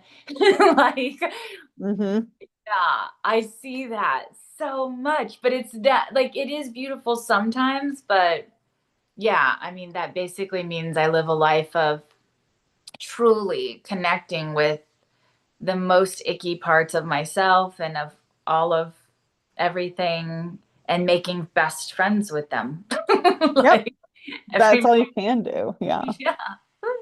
Yeah. Oh, thanks for that. That's cool. Yeah, absolutely. Okay, so we'll talk about Mercury and I will try to kind of go as quickly as possible without kind of skipping anything. So Mercury will have just ended its retrograde at the beginning of the month. So it is stationing direct on in Libra on the 29th. So we have Mercury moving forward at the beginning of the month. It is going to be activating Zubin Elecrab between the 6th and the 9th. And if you remember from past episodes, listener, that is the truth-telling star. It's the one that has the abrasive delivery and a familiar tone. So it often materializes as energy that tells it like it is. So again, any uncomfortable truths that come out around this time, accept them because they are ultimately for your favor. So if they're, you can expect to be triggered by hearing truths that you don't necessarily want to hear, but you have to hear. And so it's going to be moving towards Scorpius. It is going to be activating Graphias on the 13th, peaking 14th, and even into the 15th. And Graphias, again, it it definitely is a darker star. It's a star that is very assertive and aggressive. It has a penchant for debating and strategy. So through the mercurial lens, this is a great time to have conversations that may hold conflict, or if you need to get your point across, or if you need to make some sort of strategic plan, perhaps. We have the Mercury. Mercury is going to continue. It's going to have this conjunction with the moon on the 17th. I won't go through the hours, but between the 17th and 18th, and it's going to be activating Antares. And so I feel like I've talked about Antares plenty. Um, and then we have Mercury is going to be activating um, Omega Ophiuchi on the 19th. So again, that is the star of truth being in plain sight. So you can expect information to come through as just that. The shadow is social gaslighting. So there may be a truth hidden in plain sight, but the social narrative is trying to tell you one thing, even though you see it for yourself. I feel like there's a lot of that lately, and Omega Ophiuchi is the reason. Mm. And then it aligns with Rastaban, which I'll talk about because, we've been talking about dragon energy. So I'll touch upon a quick alignment here. It activates or aligns with Rastaban on the 20th of December. And so that star is known for psychic abilities and mental capacity in terms of density that needs to be lightened. So it's a great time, especially with Mercury there, to lighten your mental health. Like get rid of any dense programs or mental mantras or mindset or thought processes that have been happening. It's also a star that is known for plant medicine, acupuncture, reflexology. So, in the Mercury lens of healing, these aspects may come up. It's a really great time to engage in those activities if you need some sort of healing. And Rastaban also holds tower moment energy. Okay. So some information or, mercurial shifts can come in that can cause big change in our life. So, and by tower moment, I mean literal tower moments. Even Pluto was conjunct Rastaban on 9/11. So it's a pretty intense star. Obviously, that's a very extreme case because it's our good friend Pluto. But just know that that's the kind of energy that may come about through a mercurial lens. It could be information that changes your life or information that you delete from the mind that changes your life, right? Because um, again, it's about like lightening the density there. And then we have Mercury is going to be moving through Ophiuchus, moving through the legs of Ophiuchus. And then it goes through that window through Xi Ophiuchi and Theta Ophiuchi towards the end of the month. So again, that is the magician, that is serpent bitten. So magic, esoteric knowledge, transmutation through that lens of Mercury to help heal your mindset, heal your routine, your thought process, and so on. And especially like physical health as well. Like magic can make you a healthier person. If you know what you're doing, especially with Rastavan, you may have like certain plant medicines that find you or certain essences and things like that. And then we also have on the 27th, oops, where'd it go? On the 27th, Mercury is going to be aligned with Hague in Ophiuchus. So again, that is a neutral zone, a great place where opposing parties come. So it's a great time to resolve conflict or come to an agreement, have difficult conversations where the outcome is everyone compromises in some way, everyone's happy in some ways, and both are equally unhappy, I suppose, is a good compromise if it needs to come to that. And then it ends the month. Mercury, where'd you go?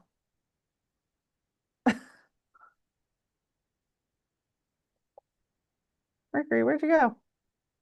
Oh, okay. Oh, it went back a month. That's why. Okay. So it was in November. All right. It ends the month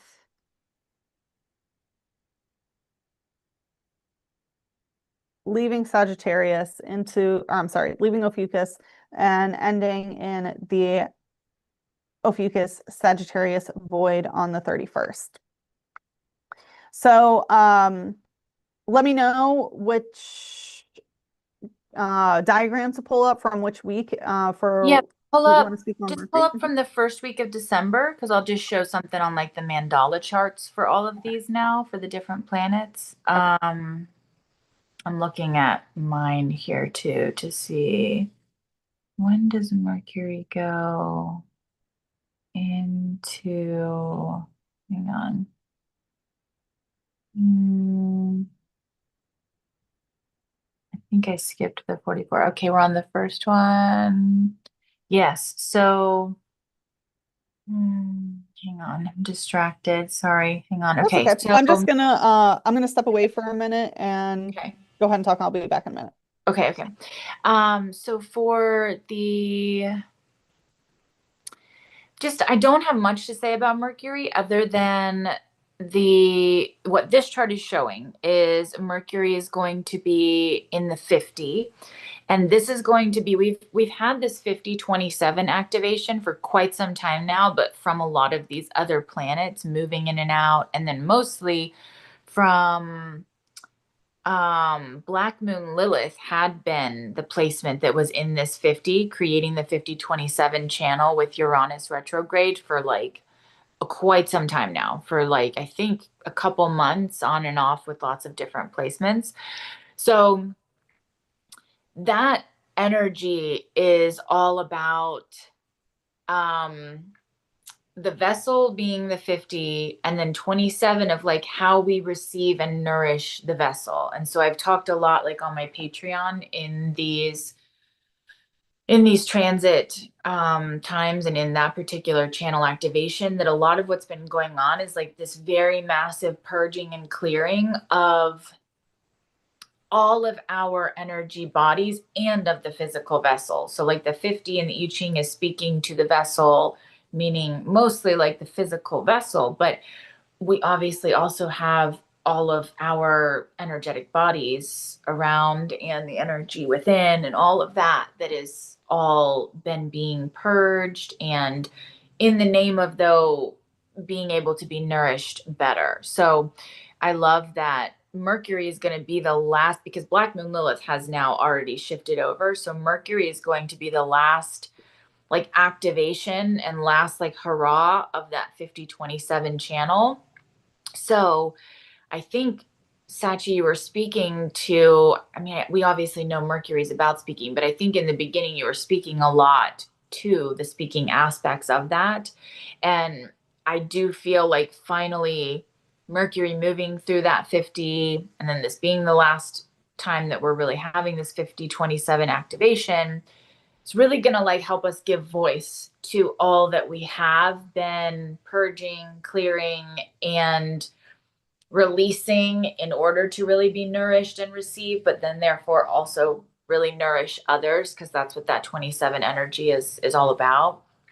Um, so it feels really like good and kind of complete and final in that way. And then another interesting thing I wanted to bring in, that go to the chart for, let's see, for the very next week actually. So the next for 12/6 through 12/10.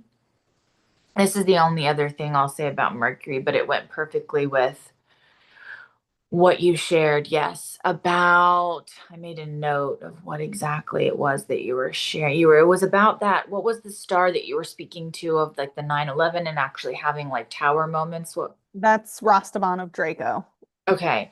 So that was so resonating to me with this energy that you'll see on the left, where Mercury and Black Moon Lilith are aligned in the 28 right there. And the 28 in the I Ching is just the pure energy of Kundalini. Okay. And so if there's anything more closely related to tower energy, it honestly is that. I feel like it's very misunderstood. People don't understand that in order for the Kundalini to rise, the purging will happen. But hopefully, for those who have been brought into what I was sharing previously of that 5027 energy, it's like our vessel and all of our energy bodies were really being massively prepared by that. So I'm hoping that a lot can experience then Mercury and Black Moon Lilith being in this very potent Kundalini and energy of the 28 in hopefully a more positive way, but it may be it's definitely going to be powerful. I'm not sure if it's going to be positive, but definitely will be. But it was feeling very resonant with Mhm. that whole stars energy that you were sharing too. So, and with that, it's happening at that same time of that 4323 activation. So it's just, this is a lot of potent energy. So I'm just hoping that if we are the magician who's gotten bitten by the snake and knows what the fuck to do with this and can turn Mhm. that venom into some medicine, we should be good. But, you know, overall, I'm not exactly sure how this energy is going to be experienced, because it's Yeah, it quite, a lot of it feels unknown, yes, I'm with which you in feels that. good. Yeah. Well, it feels uncomfortable, but that also feels good in a way. It's like, ooh. Yeah.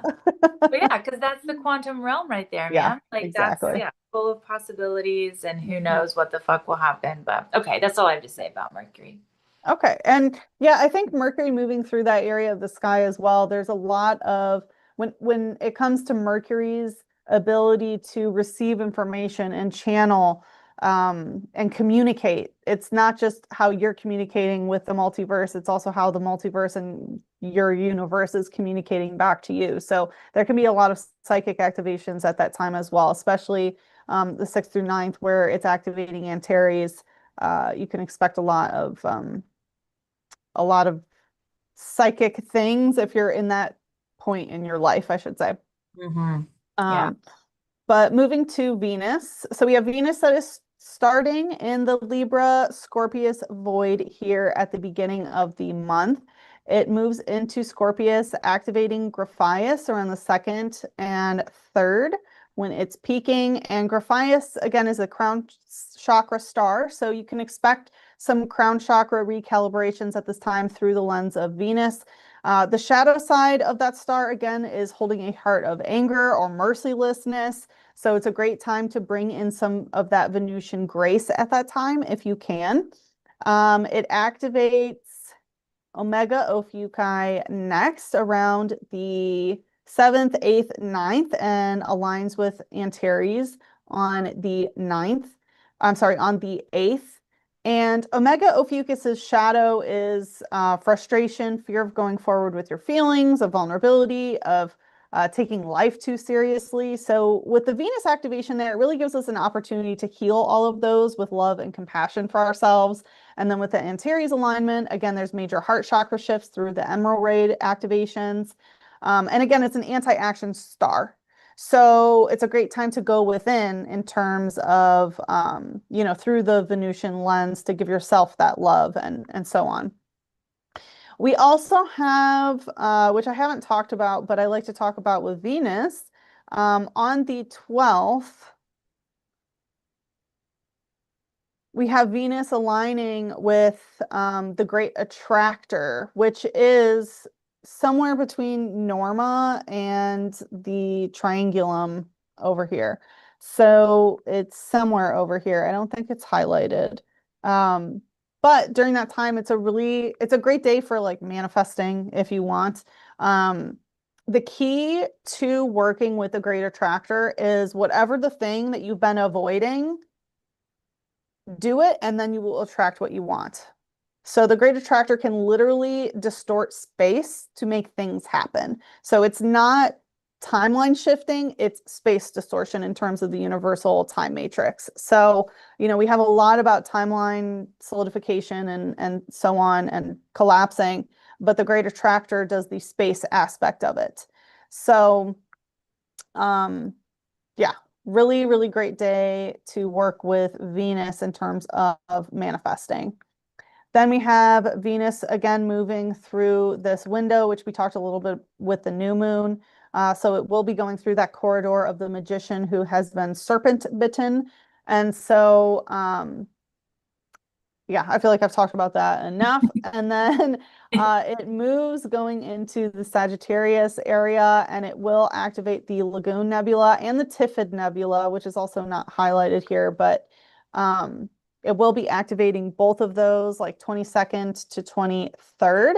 And so the Typhid Nebula is known to erode things through friction. So I know before we were talking about the sieving aspect, but the Typhid Nebula is like a pumice stone. So great time to get a pedicure, everybody. But it can like buffer off things that are not needed anymore. So with Venus there, not needed in terms of love, self-love, relationships, especially with that Lagoon Nebula, again, that is associated with the Imam Coeli. So it gets pretty deep into the Venus programs during that time. Um, then we have Venus on the 26th, 27th is going to be activating 11 Sagittarii there. Again, that's an ascension point star. So you can expect some ascension aspect through the Venusian lens. And then Venus, again, meeting up with that Mars Sun conjunction here at the end of the month on the 28th, 29th, 30th, is going to be activating Caus Borealis. And so Caus Borealis, again, that's a star known for ornamental design and beauty and divine craftsmanship. So it's a great time to work on art, work with your hands, get divine inspiration for creation, and bring beauty into the world. And it's also a star known for headpieces.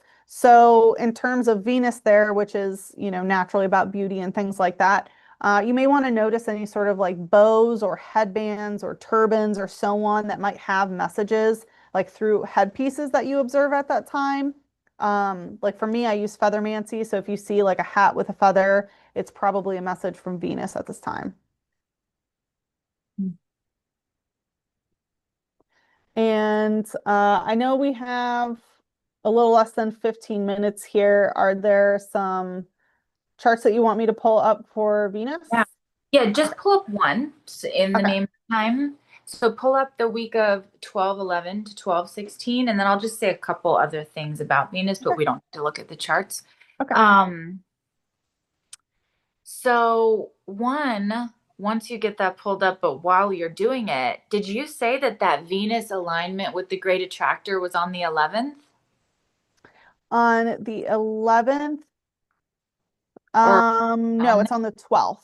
Oh, okay. Well, that's still okay. That's still Yeah, really close 12, because 12. okay. So, well, that's really cool too. So this is actually on the 11th. So I feel like it's perfect preparation timing, and either way, still really cool that Venus and the Earth are making this 8-1 channel. And then let me pull up some of the, hold on, information about that. Hang on a second. Wrong way. Um, Okay, yeah. So, and I love that. So, this is called the channel of inspiration. Okay. So, I just feel like this Excellent. goes literally perfectly. And I'd spoken to the eight earlier.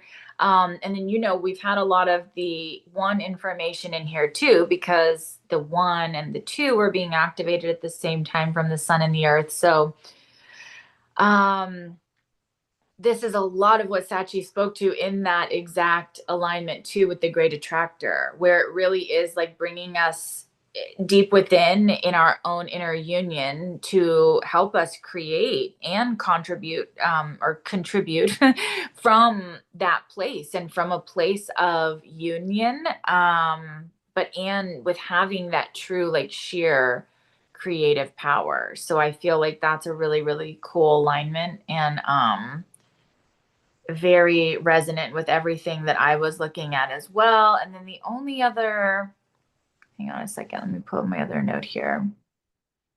The only other things that are going on with Venus is we are having in the very beginning of December, she is going to be in the 44, which is an extremely potent, ancestral, generational clearing, all kinds of relationship severing of ties kind of thing. But it feels like she's going to be helping. And I think you were saying something that reminded me of that too, of like, you said something with Venus, being able to soften in different areas that might normally be hard, kind of energetic. So I think that'll be nice to actually have her there. And that it is that, because 44 is the only gene key that really is actually in Scorpio. So I think it will be a nice alignment having her there. And then the only other thing is she's also going to be creating with the moon on 12/22 the 34/10 channel. So this is also going to bring in a little different of a vibe, but still a lot of that creative energy of that 34. But then the 10 is all about self-love, and it's in the G center. So it just feels like Venus is really going to be basically like just softening the blows of a lot of the harder, more transformative, more deep, dark shit that we've spoken of here tonight, just Mhm. overall. So I think that's all I have to say. Awesome. Okay, so we have a couple minutes. Should I try to get through Mars real quick, or I Yeah, know okay, actually, yeah, I think we could do Mars and then maybe I'll jump off because okay, I don't really have much to say about the planets that aren't moving so quickly. And then I okay. already did kind of speak to Saturn and Neptune. So Okay, excellent. And I guess right after Mars, if you have time, I know there was one other slide that you sent with the north and south node. I was interested if you would have just like a quick minute to discuss that. yeah, So we'll take the time to make that slide. yeah, Okay, so we have Mars starting off in the stars of Ophiuchus. So Mars has kind of been the conductor of the train in terms of Ophiuchus. It's the one that first stimulated Omega Ophiuchi last month, which a lot of the societal gaslighting and things kind of popped off through Mars. But anyway, so we have at the beginning of the month, it's going to be activating Theta Ophiuchus alone. So it's still going through the corridor, but for me, I would say that this is theta activation alone at the beginning of the month, peaking the 3rd to the 5th. And when theta is activated alone, it assists with divine timing, sacred sexuality, and personal power. So it's a really great time to be working with Mars through that lens. And then on the 5th, it also is aligned with Razelhag of Ophiuchus. So again, that's the star that is associated with being a neutral zone. So it's a great day to kind of tone things down and have conflict resolve. It's like the way to utilize that force and aggression is to kind of force a cooperation to work together to come to some sort of compromise. It's like using that masculine drive to do that rather than um, trying to be the winner necessarily. And then we have Mars moving away from Ophiuchus's leg into the Ophiuchus Sagittarius void on the 11th. It is going to be aligned with the galactic center. So again, there's some Phoenix codes that come through Mars. Shadow aspect, be aware of anything that feels all consuming.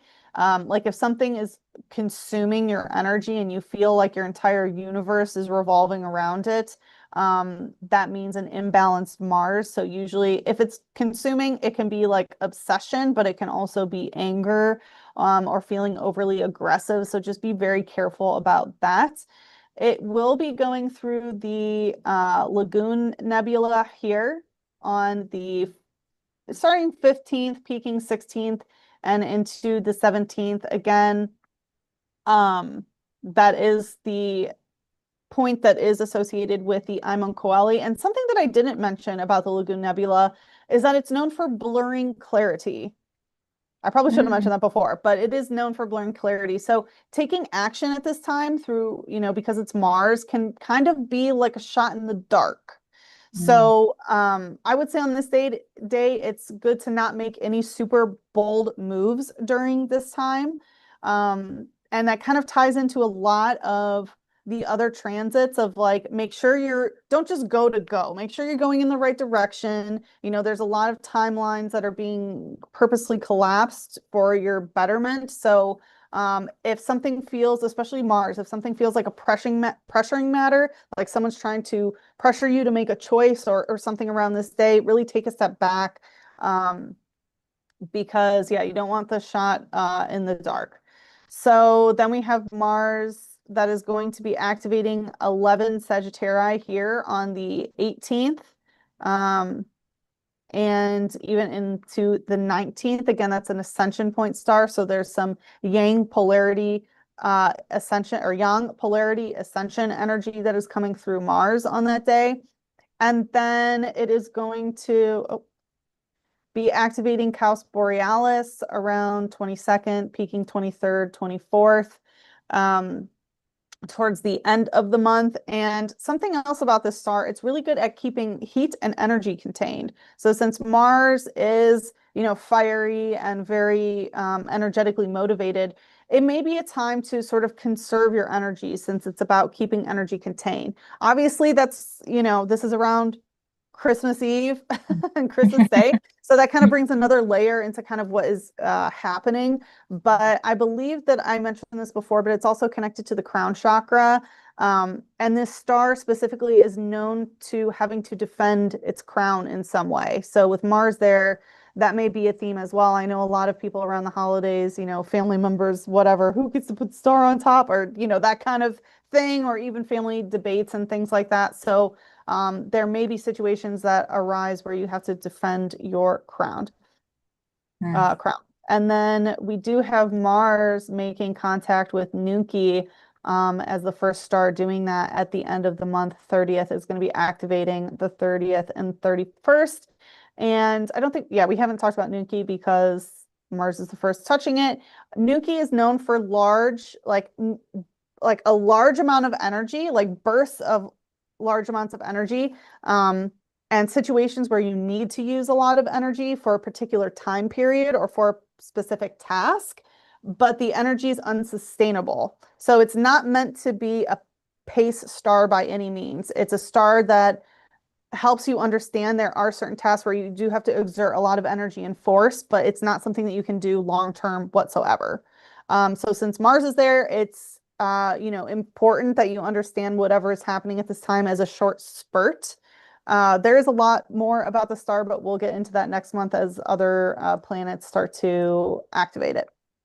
Thoughts on Mars, Amber? Yeah, so all I'll say is kind of what I had already said at the beginning, because the only actual like channel activation that Mars is giving us is from in the very beginning of December. And I spoke about that. It's the 214 channel. So, but what I was noticing is it was really going along with a lot of the things you were saying in the exact like kind of succession of the way you are explaining them, or in the progression of as Mars is continuing to move through, being that that channel is known as the channel of luck. So I feel like we are going to start off the month with like a yeah, and it kind of is like I do think there will be some of that vibe legit, but then it will be moving into that 34.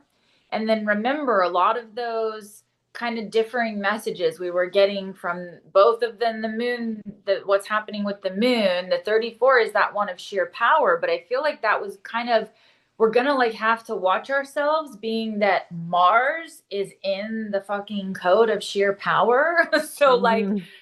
we need to check ourselves, which is then a lot of those messages, that were coming through the moon and stuff. So I think, and then Mars will move into the nine.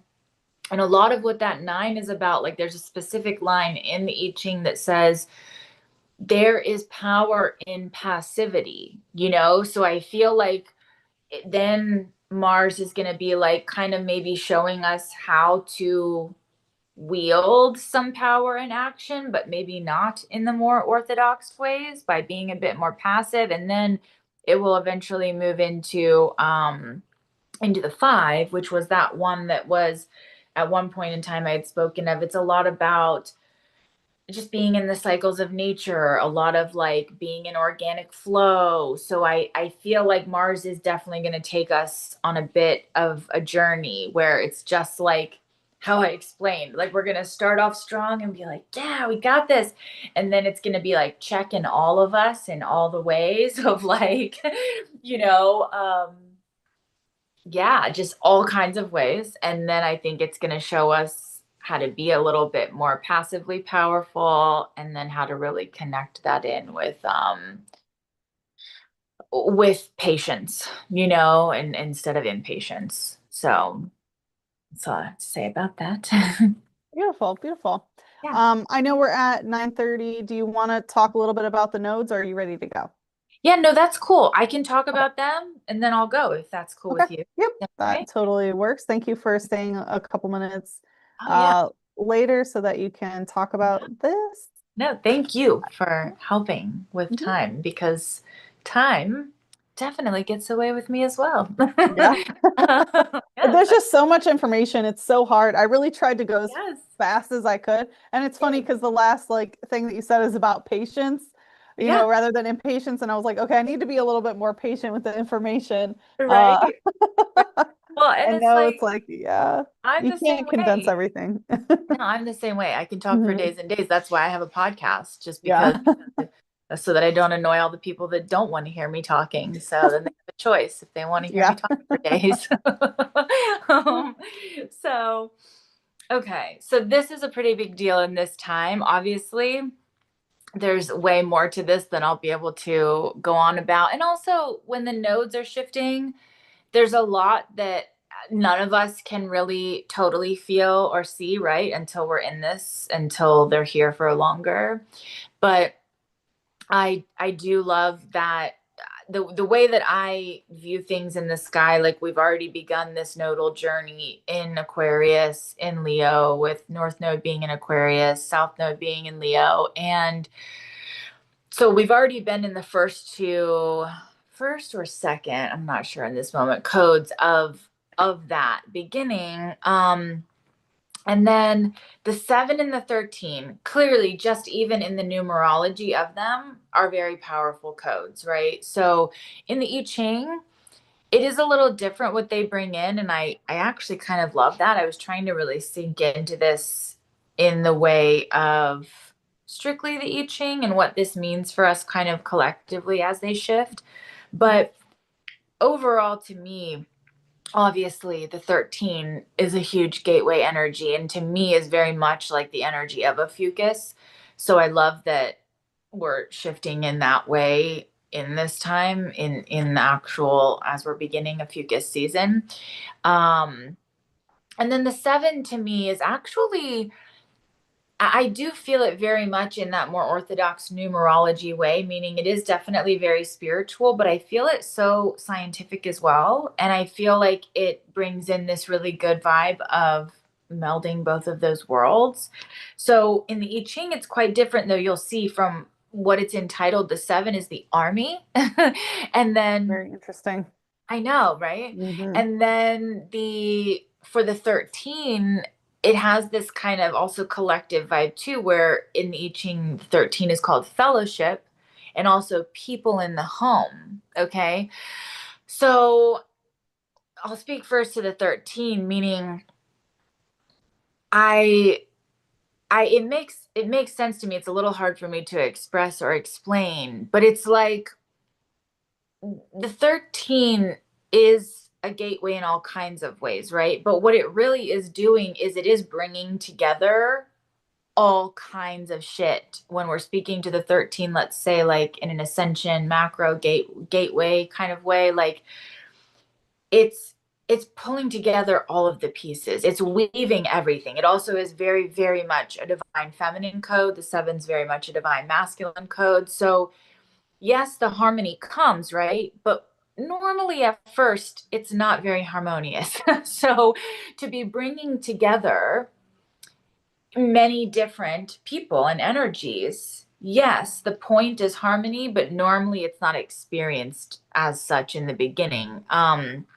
And but this code kind of is like the fruition of that, which you can see from the gene keys frequency levels too, right? Like the shadow is discord and then the city is empathy. So it's like, okay, like I love these gene keys that are so on different ends of the spectrum with what they represent frequency wise like that.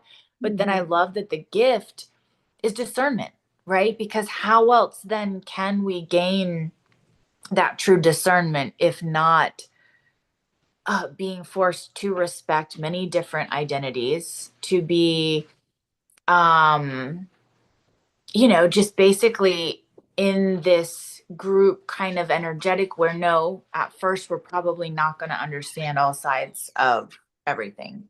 um so here I'm actually going to read another little bit of information I have about the 13 before I say some more about the 7.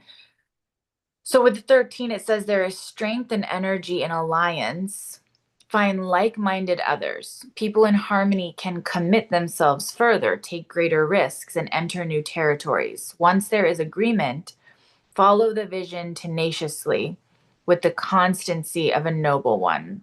And then it asks, I'll ask these questions because I feel like this will be a good thing to kind of like sit with as the nodes are shifting, is what are the unique contributions? Where is the common ground? And how will your life change if your group expands? Right? So this is a lot of, it's like staying true to who we are and what we're here to do, what we see, but letting expansion occur in the name of um truly, I mean really in the name of expansion, also in the name of unity. Um but being able to express the true frequency of empathy, which is not at all what we all probably confuse it to be. So, it's just truly, I don't know. And I love that also this code holds not only empathy but discernment, because that's what's so lacking, unfortunately, for many, especially divine feminines, is some of us have our greatest gift is our empathy, but so many are in that without any discernment. And it it has been my downfall, and it will be the downfall. And honestly, it to me can very much do this backward effect of what this code is representing, right? Like if we're all in distorted empathy without discernment, massive discord. Like that's all that's going to be happening around us. So I'm hoping with moving into the North Node here, like all things, of course, the discord might be a lot more seen, felt, whatever at first, but I'm hoping that a lot of women and divine feminines in particular will get a lot of big exaltation in their gifts of empathy through this time, and really being able to meld those worlds better, be able to have high levels of discernment, but still be deeply, truly empathetic, and then where this seven will come in is actually quite beautifully also, meaning that will help so much to have that divine masculine energy to really like assist and support that whole process that I just explained. So like, yes, and being that it's from the north, I mean, I'm sorry, the south node, the seven, I feel like it's just going to be doing like a lot of holding that energy down in a really good kind of grounded way. um but also like I feel like it is going to bring a lot of divine feminines into a real deepening, embodying, and grounding of their inner masculine, in being able to support again that process that I just spoke to. So I'll read also for the seven from the I Ching. It says, just because something isn't the goal doesn't make it the enemy. Balance the focused and intense drive to get it done with a measured, disciplined approach. This will allow you to achieve your objective effectively and with less collateral damage. Good fortune without mistake. So, what are you aiming for? How can you get more from your strengths? And with all your efforts, are you creating the life you want?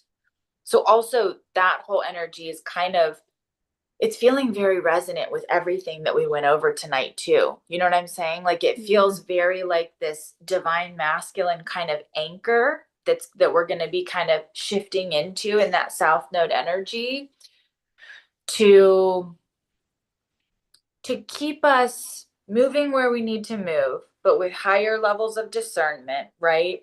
And not it's still kind of reminding me too of all of that back a while ago when you spoke of that like push pull energy. It feels a lot like that to me too, where we're going to be anchored by not only our inner masculine, but what we know true healthy grounded masculine energy is.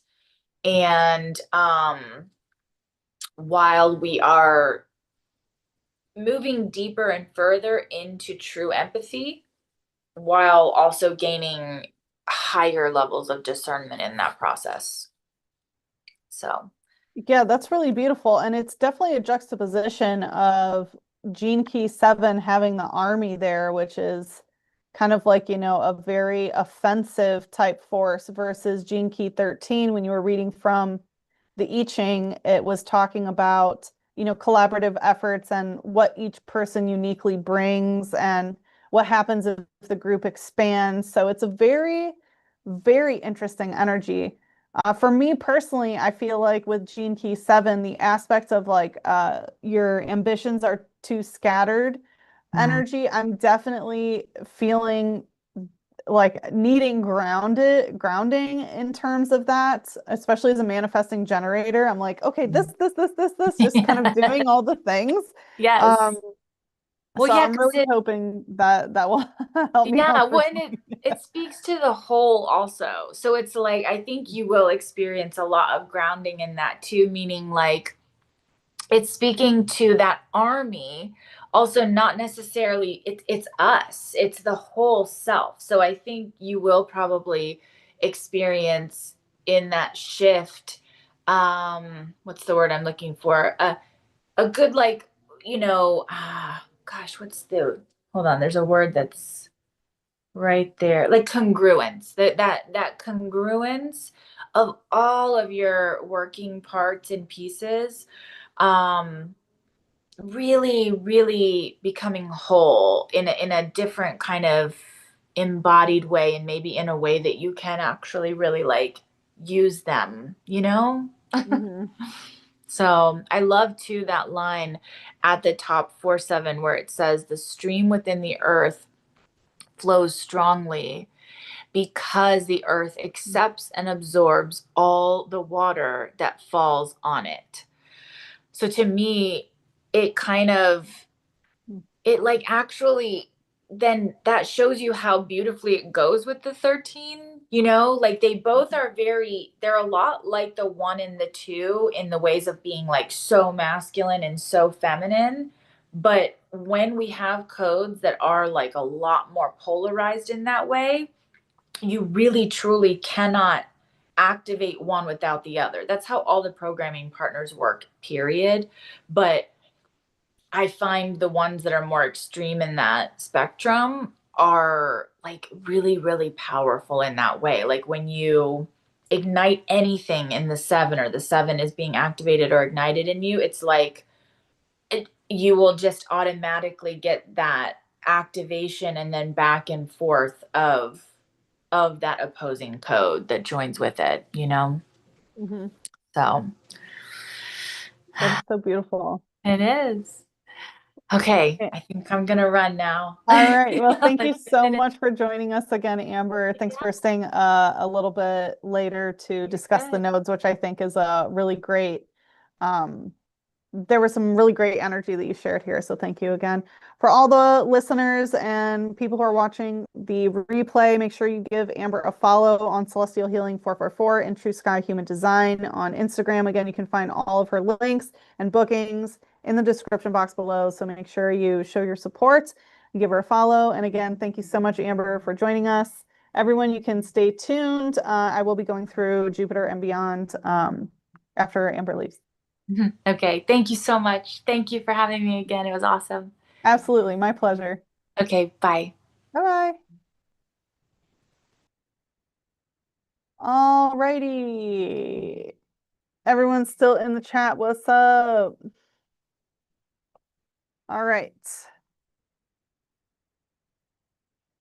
We have Jupiter through Pluto to go through. If you are in the chat, send an emoji or something, something. What's up, y'all? What's up? Thanks for sticking around. All right. Let's see here. All right. So we have Jupiter. Jupiter. Okay, let's go back. Boop, boop.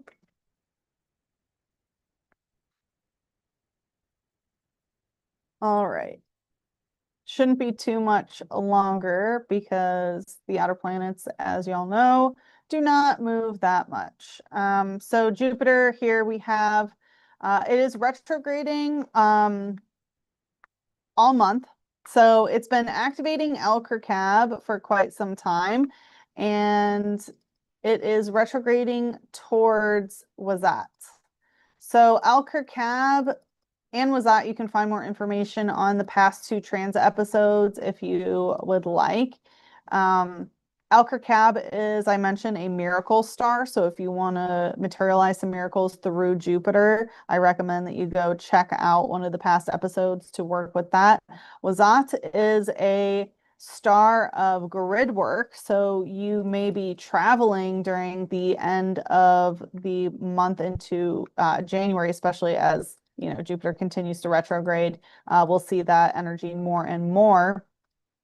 Specifically, going back to places like grids that you have been to before. So maybe it's where you were born, maybe it's um, yeah, other places that you vacationed before, which is interesting because we do have um, that Sagittarian star that is associated with soul contracts, Polis, associated with soul contracts that you have with specific grids on Earth. So can be some fate and destiny energy in terms of grid work there.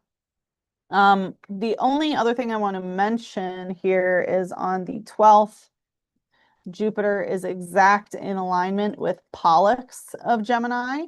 And so Pollux, with Jupiter there, it's going to help us it assists us with embodying, healthy activity, assertiveness, light, warmth, logic, movement, and progress. So it helps our yang polarity. It also assists with twin flame progressions for those of you who are on that journey, especially calibrating the yang energy. And Pollux, interestingly enough, and I love this because we are within Ophiuchus season, is that the star holds the energetics of immortality. So there is an aspect of kind of Ophiuchian codes coming through here when it comes to immortality. However, Pollux specifically is immortality through the progression of procreation. So the energetics of the star can materialize as people who want to have children, specifically because it's a yang polarity, men or those who embody more masculine energy, longing for and procuring a mating partner in order to have children and satisfy that propensity for a legacy that outlives them. So for anyone who is looking for a partner of that caliber, it's a great time to materialize through Jupiter. And Pollux is known for being very energetic, very crafty. So it's known to, like, Pollux is very curious. It wants data. It's often surveying others and like recording information in order to obtain deeper understanding of whatever it may be. Again, very, very hungry for information, and also to utilize this data to enhance one's user experience in any sort of application, whether that's personally or for other people. The lowest aspect of Pollux can be quite brutal. It can materialize as cruelty or tyrannical energy, even. So, something to keep in mind if that's happening. And then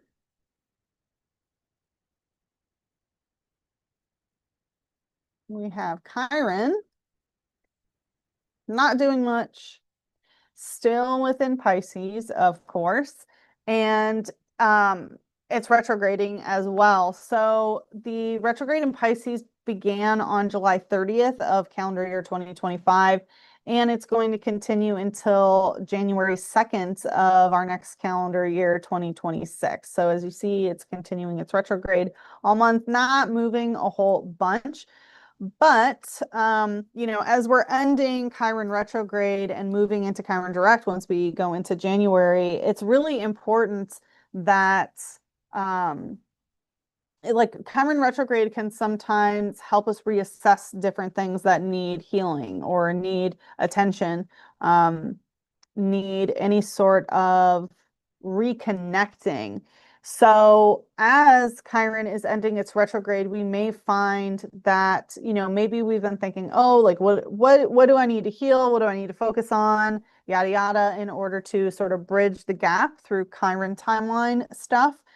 And by the end of the month, that should be pretty clear. So expect clarity in terms of the Chiron energy, because the retrograde is coming to an end. And again, Chiron and Pisces collectively healing spiritual delusions and illusions, healing addictions, healing martyr complex, healing savior complexes, all of the Piscean thing. And Pisces does encompass a lot of other signs. I mean, Cetus encompasses all of them, but a lot of it is healing for spiritual alignment, and it can really materialize as all different flavors, so to speak, because Pisces holds so much etheric energy, and we are all one energy, unity consciousness, universal truths. And it's also aspect or connected to, the astrals and the dream realm and interdimensional and multi-dimensional reality and things like that. So a lot of those concepts are also going through a big healing phase as well. Particularly something I've noticed with Chiron through Pisces is there's a lot of, like the star seed stuff that was really big for a while. A lot of people have been kind of um, disconnecting from anything non-human, alien species or even elemental and things like that, just kind of really disconnecting from them to focus on being human. All right, and then let's talk a bit about Saturn. So I do think that we kind of talked a decent amount about Saturn while Amber was here, and I loved her perspective of what Saturn and Neptune are doing in that area in terms of the gene keys as well. But Saturn will station direct in 2 days. So in December, it's freshly direct. It's going to be moving direct in Pisces all month. So as we see, it's not really moving that much because again, Saturn is slow. Saturn moon matrix day is the 26th of December. So pay attention to that right after Christmas for those who celebrate that. So we do have Saturn going direct. So again, it's very much full steam ahead type energy. It feels like as we were going through that Saturn retrograde, there may have been a reassessment of our long-term goals, reassessment of our relationship to the wealth that we want to accumulate or the social status that we want to obtain. And now that Saturn is direct, it's really going to be, again, full steam ahead. But with all of the reassessment that happened, of course, in the themes that I mentioned, but through the lens of Pisces has to do with spiritual embodiment, has to do with, understanding our multidimensional selves without sort of abdicating our power to these non-human species that usually typically come through Aquarius. But again, understanding that all of these beings or whatever are a fractionation of ourself as a universal unity consciousness. So especially with, Saturn is technically in the Cetus Pisces void. So with that known, Cetus encompasses all of our past lives, all of, multi-dimensional, multi-lifetime, soul contract library, basically. The Akashic record is activated through Cetus, or accessed through Cetus, excuse me. So there's a lot of, what could be, what can be, what could have been, that sort of timeline aspect through Cetus. And so with Saturn here moving direct, it's really like, what do we want for the long-term goal? And what do we want our life's work and multi-lifetime work to be? That is for not just the goodness of ourself and our spiritual alignment in this lifetime, but in all lifetimes, for unity consciousness that really benefits kind of like the South and North Node energy that Amber was touching upon before she left, like for the general consensus of various groups, right? Of the uniqueness that each person brings, but to the greater collective. And what happens when these Saturn level things, which are businesses, which are companies, which are vocations and, projects like bit larger than life projects that take on that become an entity of their own, right? These are social structures, governments, and things currently in our reality, but can be, other things as well, a project that you're working on, perhaps. And so, um, making sure that these are for the good of all, all with a capital A. So, that's really exciting. I'm glad that Saturn's direct. I feel like I personally have been doing a lot of that Saturn rework. It's definitely not fun. Saturn is a planet that really needs to be reclaimed because a lot of the distortion frequencies and inversion frequencies come through Saturn. But anyway, I digress. No, I don't digress at all. What am I saying? What am I saying that for? All right, let's talk about Uranus. And I don't mean that booty. Okay, so Uranus is in Taurus all month again. For the entirety of the month. Again, it's not really moving that much. It's going to be activating the Pleiades cluster all month as well. It is retrograding. It began its retrograde on September 6th of calendar year 2025, and it finishes up its retrograde motion on February 4th of calendar year 2026. So again, retrograding all month. And because it is activating the Pleiades all month, and it has been for quite some time, for months now, this is major organic Earth grid guardian activations. This helps Earth heal. It helps Earth soul groups get together for their 5D evolutionary potential. This causes astral body activations, healing the heart, light body consciousness healing. It's helping shut down AI timelines and non-organic consciousness in general. And because Uranus has been retrograding there, there's been a lot of reassessment. And again, it's helping clean up distortion so that once it moves forward in February, things are going to be a lot more clear for Uranus lens level work and projects and embodiment. I will say it's also going to be aligning with Althor in the middle of the month. Right, let me go back. Okay, where are we going? So it's going to be aligning with Althor here.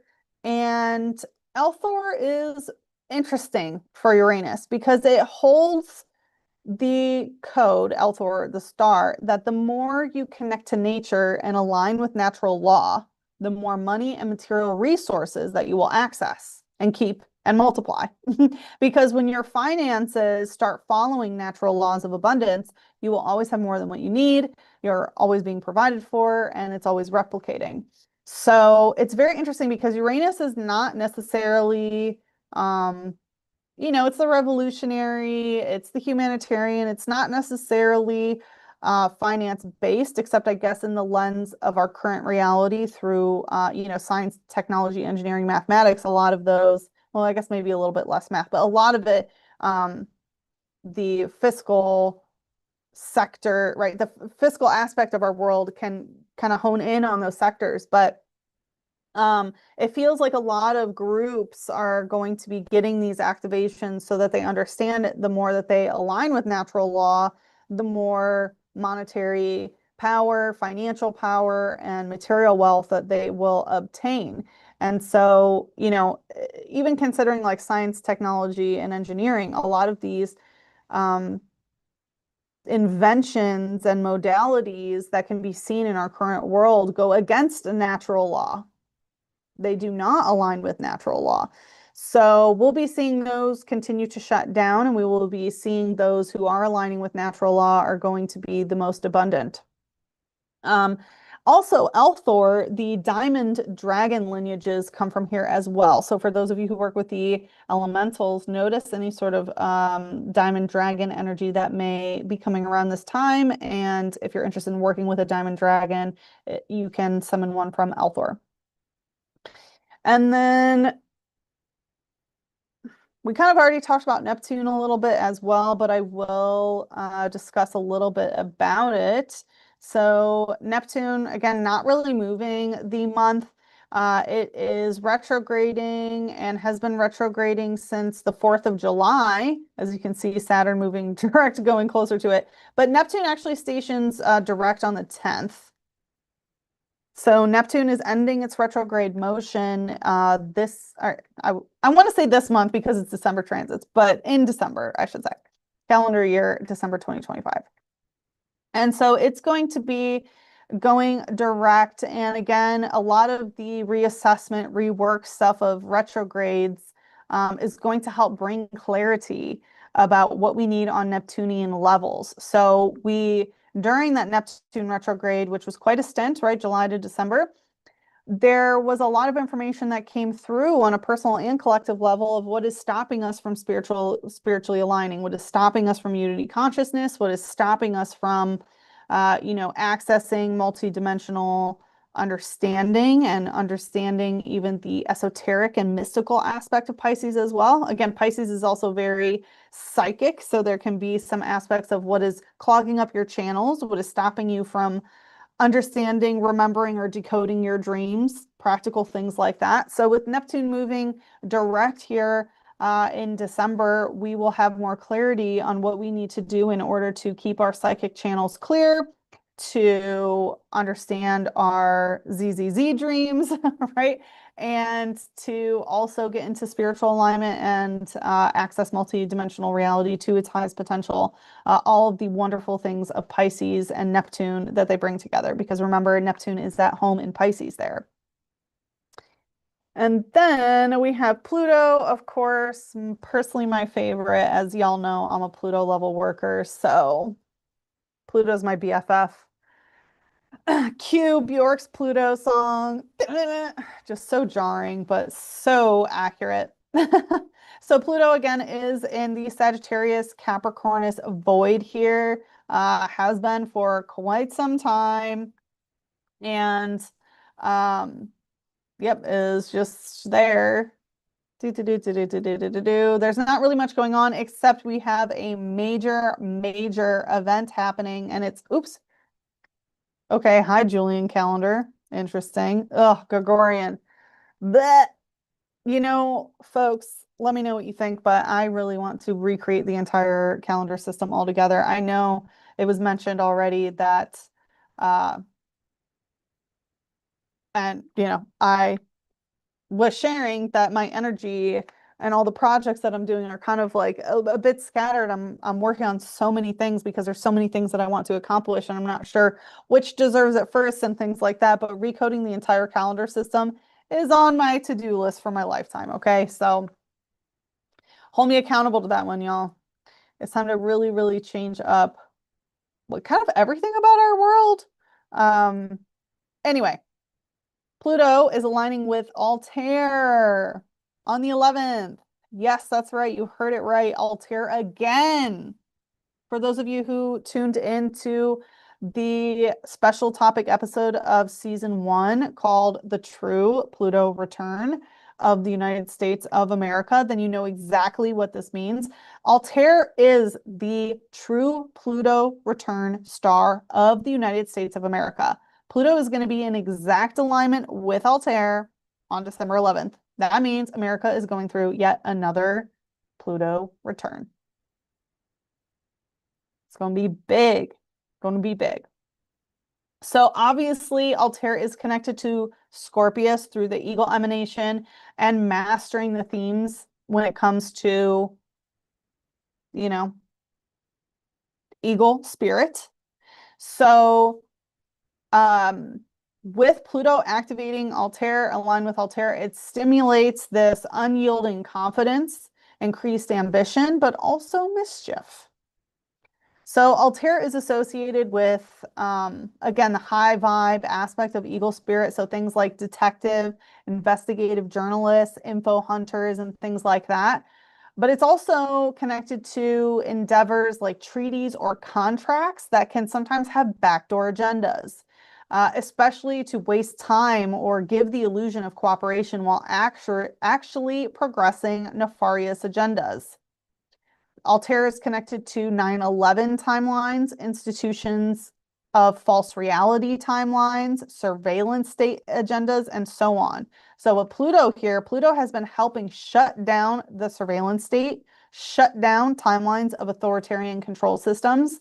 And again, it's America's Pluto return. So much can happen at this time.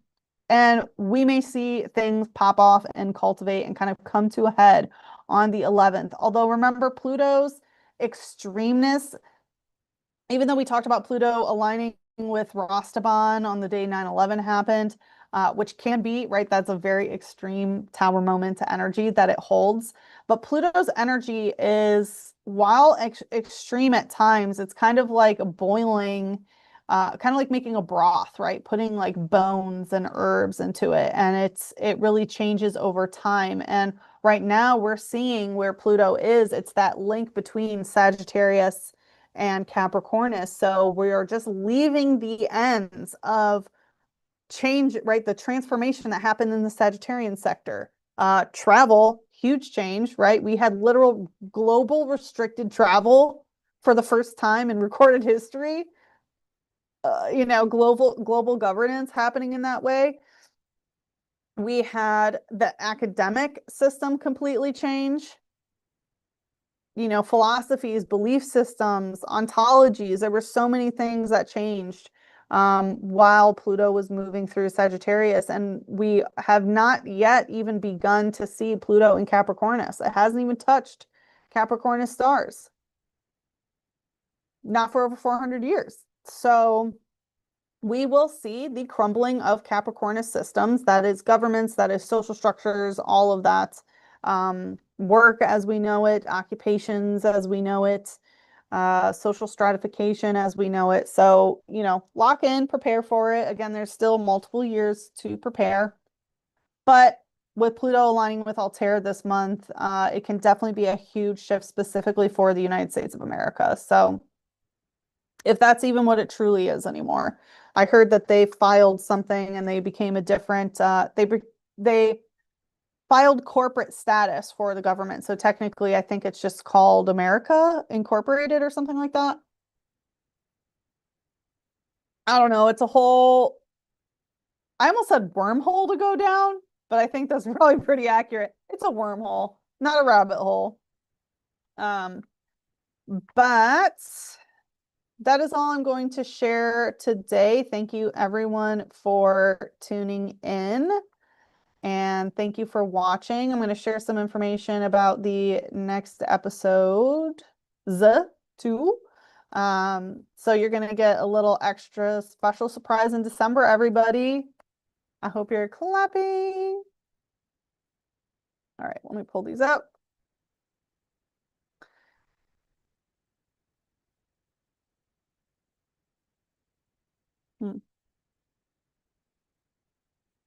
All right, let me pull it up. It's interesting. Zoom, it always changes their functionality, I guess I'll call it. And anyway, okay, our next episode is going to be on, oh, my alarm's going off, is going to be on December 16th, again, here live on YouTube at 7:30 p.m. EST.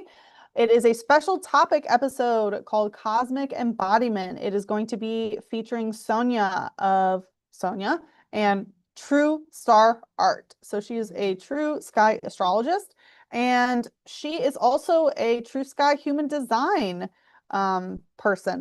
woman. And we are going to be discussing various channels, I guess, whatever the term is for human design, through the True Sky lens in the Sky app. So we're going to be talking like star to star about various human design parts. Again, I'm still not familiar with the nomenclature, but I'm sure Sonia is going to clear everything up for us. And I'm really excited to engage in this discussion because, again, I'm a human design newbie. So I'm excited to learn some new things from Sonia. So Sonia is going to be returning for that. And then we all, of course, are going to do a transit episode as well, which is going to be on December 30th at 7:30, where Sonia will be joining us again to decode the sky for January. So mark both of those dates on your calendar. But again, this is the next episode on the 16th. I really look forward to discussing that with Sonia, and I hope you all will join us as well. And as always, keep looking up because the true sky don't lie. And the more you align with the true sky, the more you align with your true self. See you next time.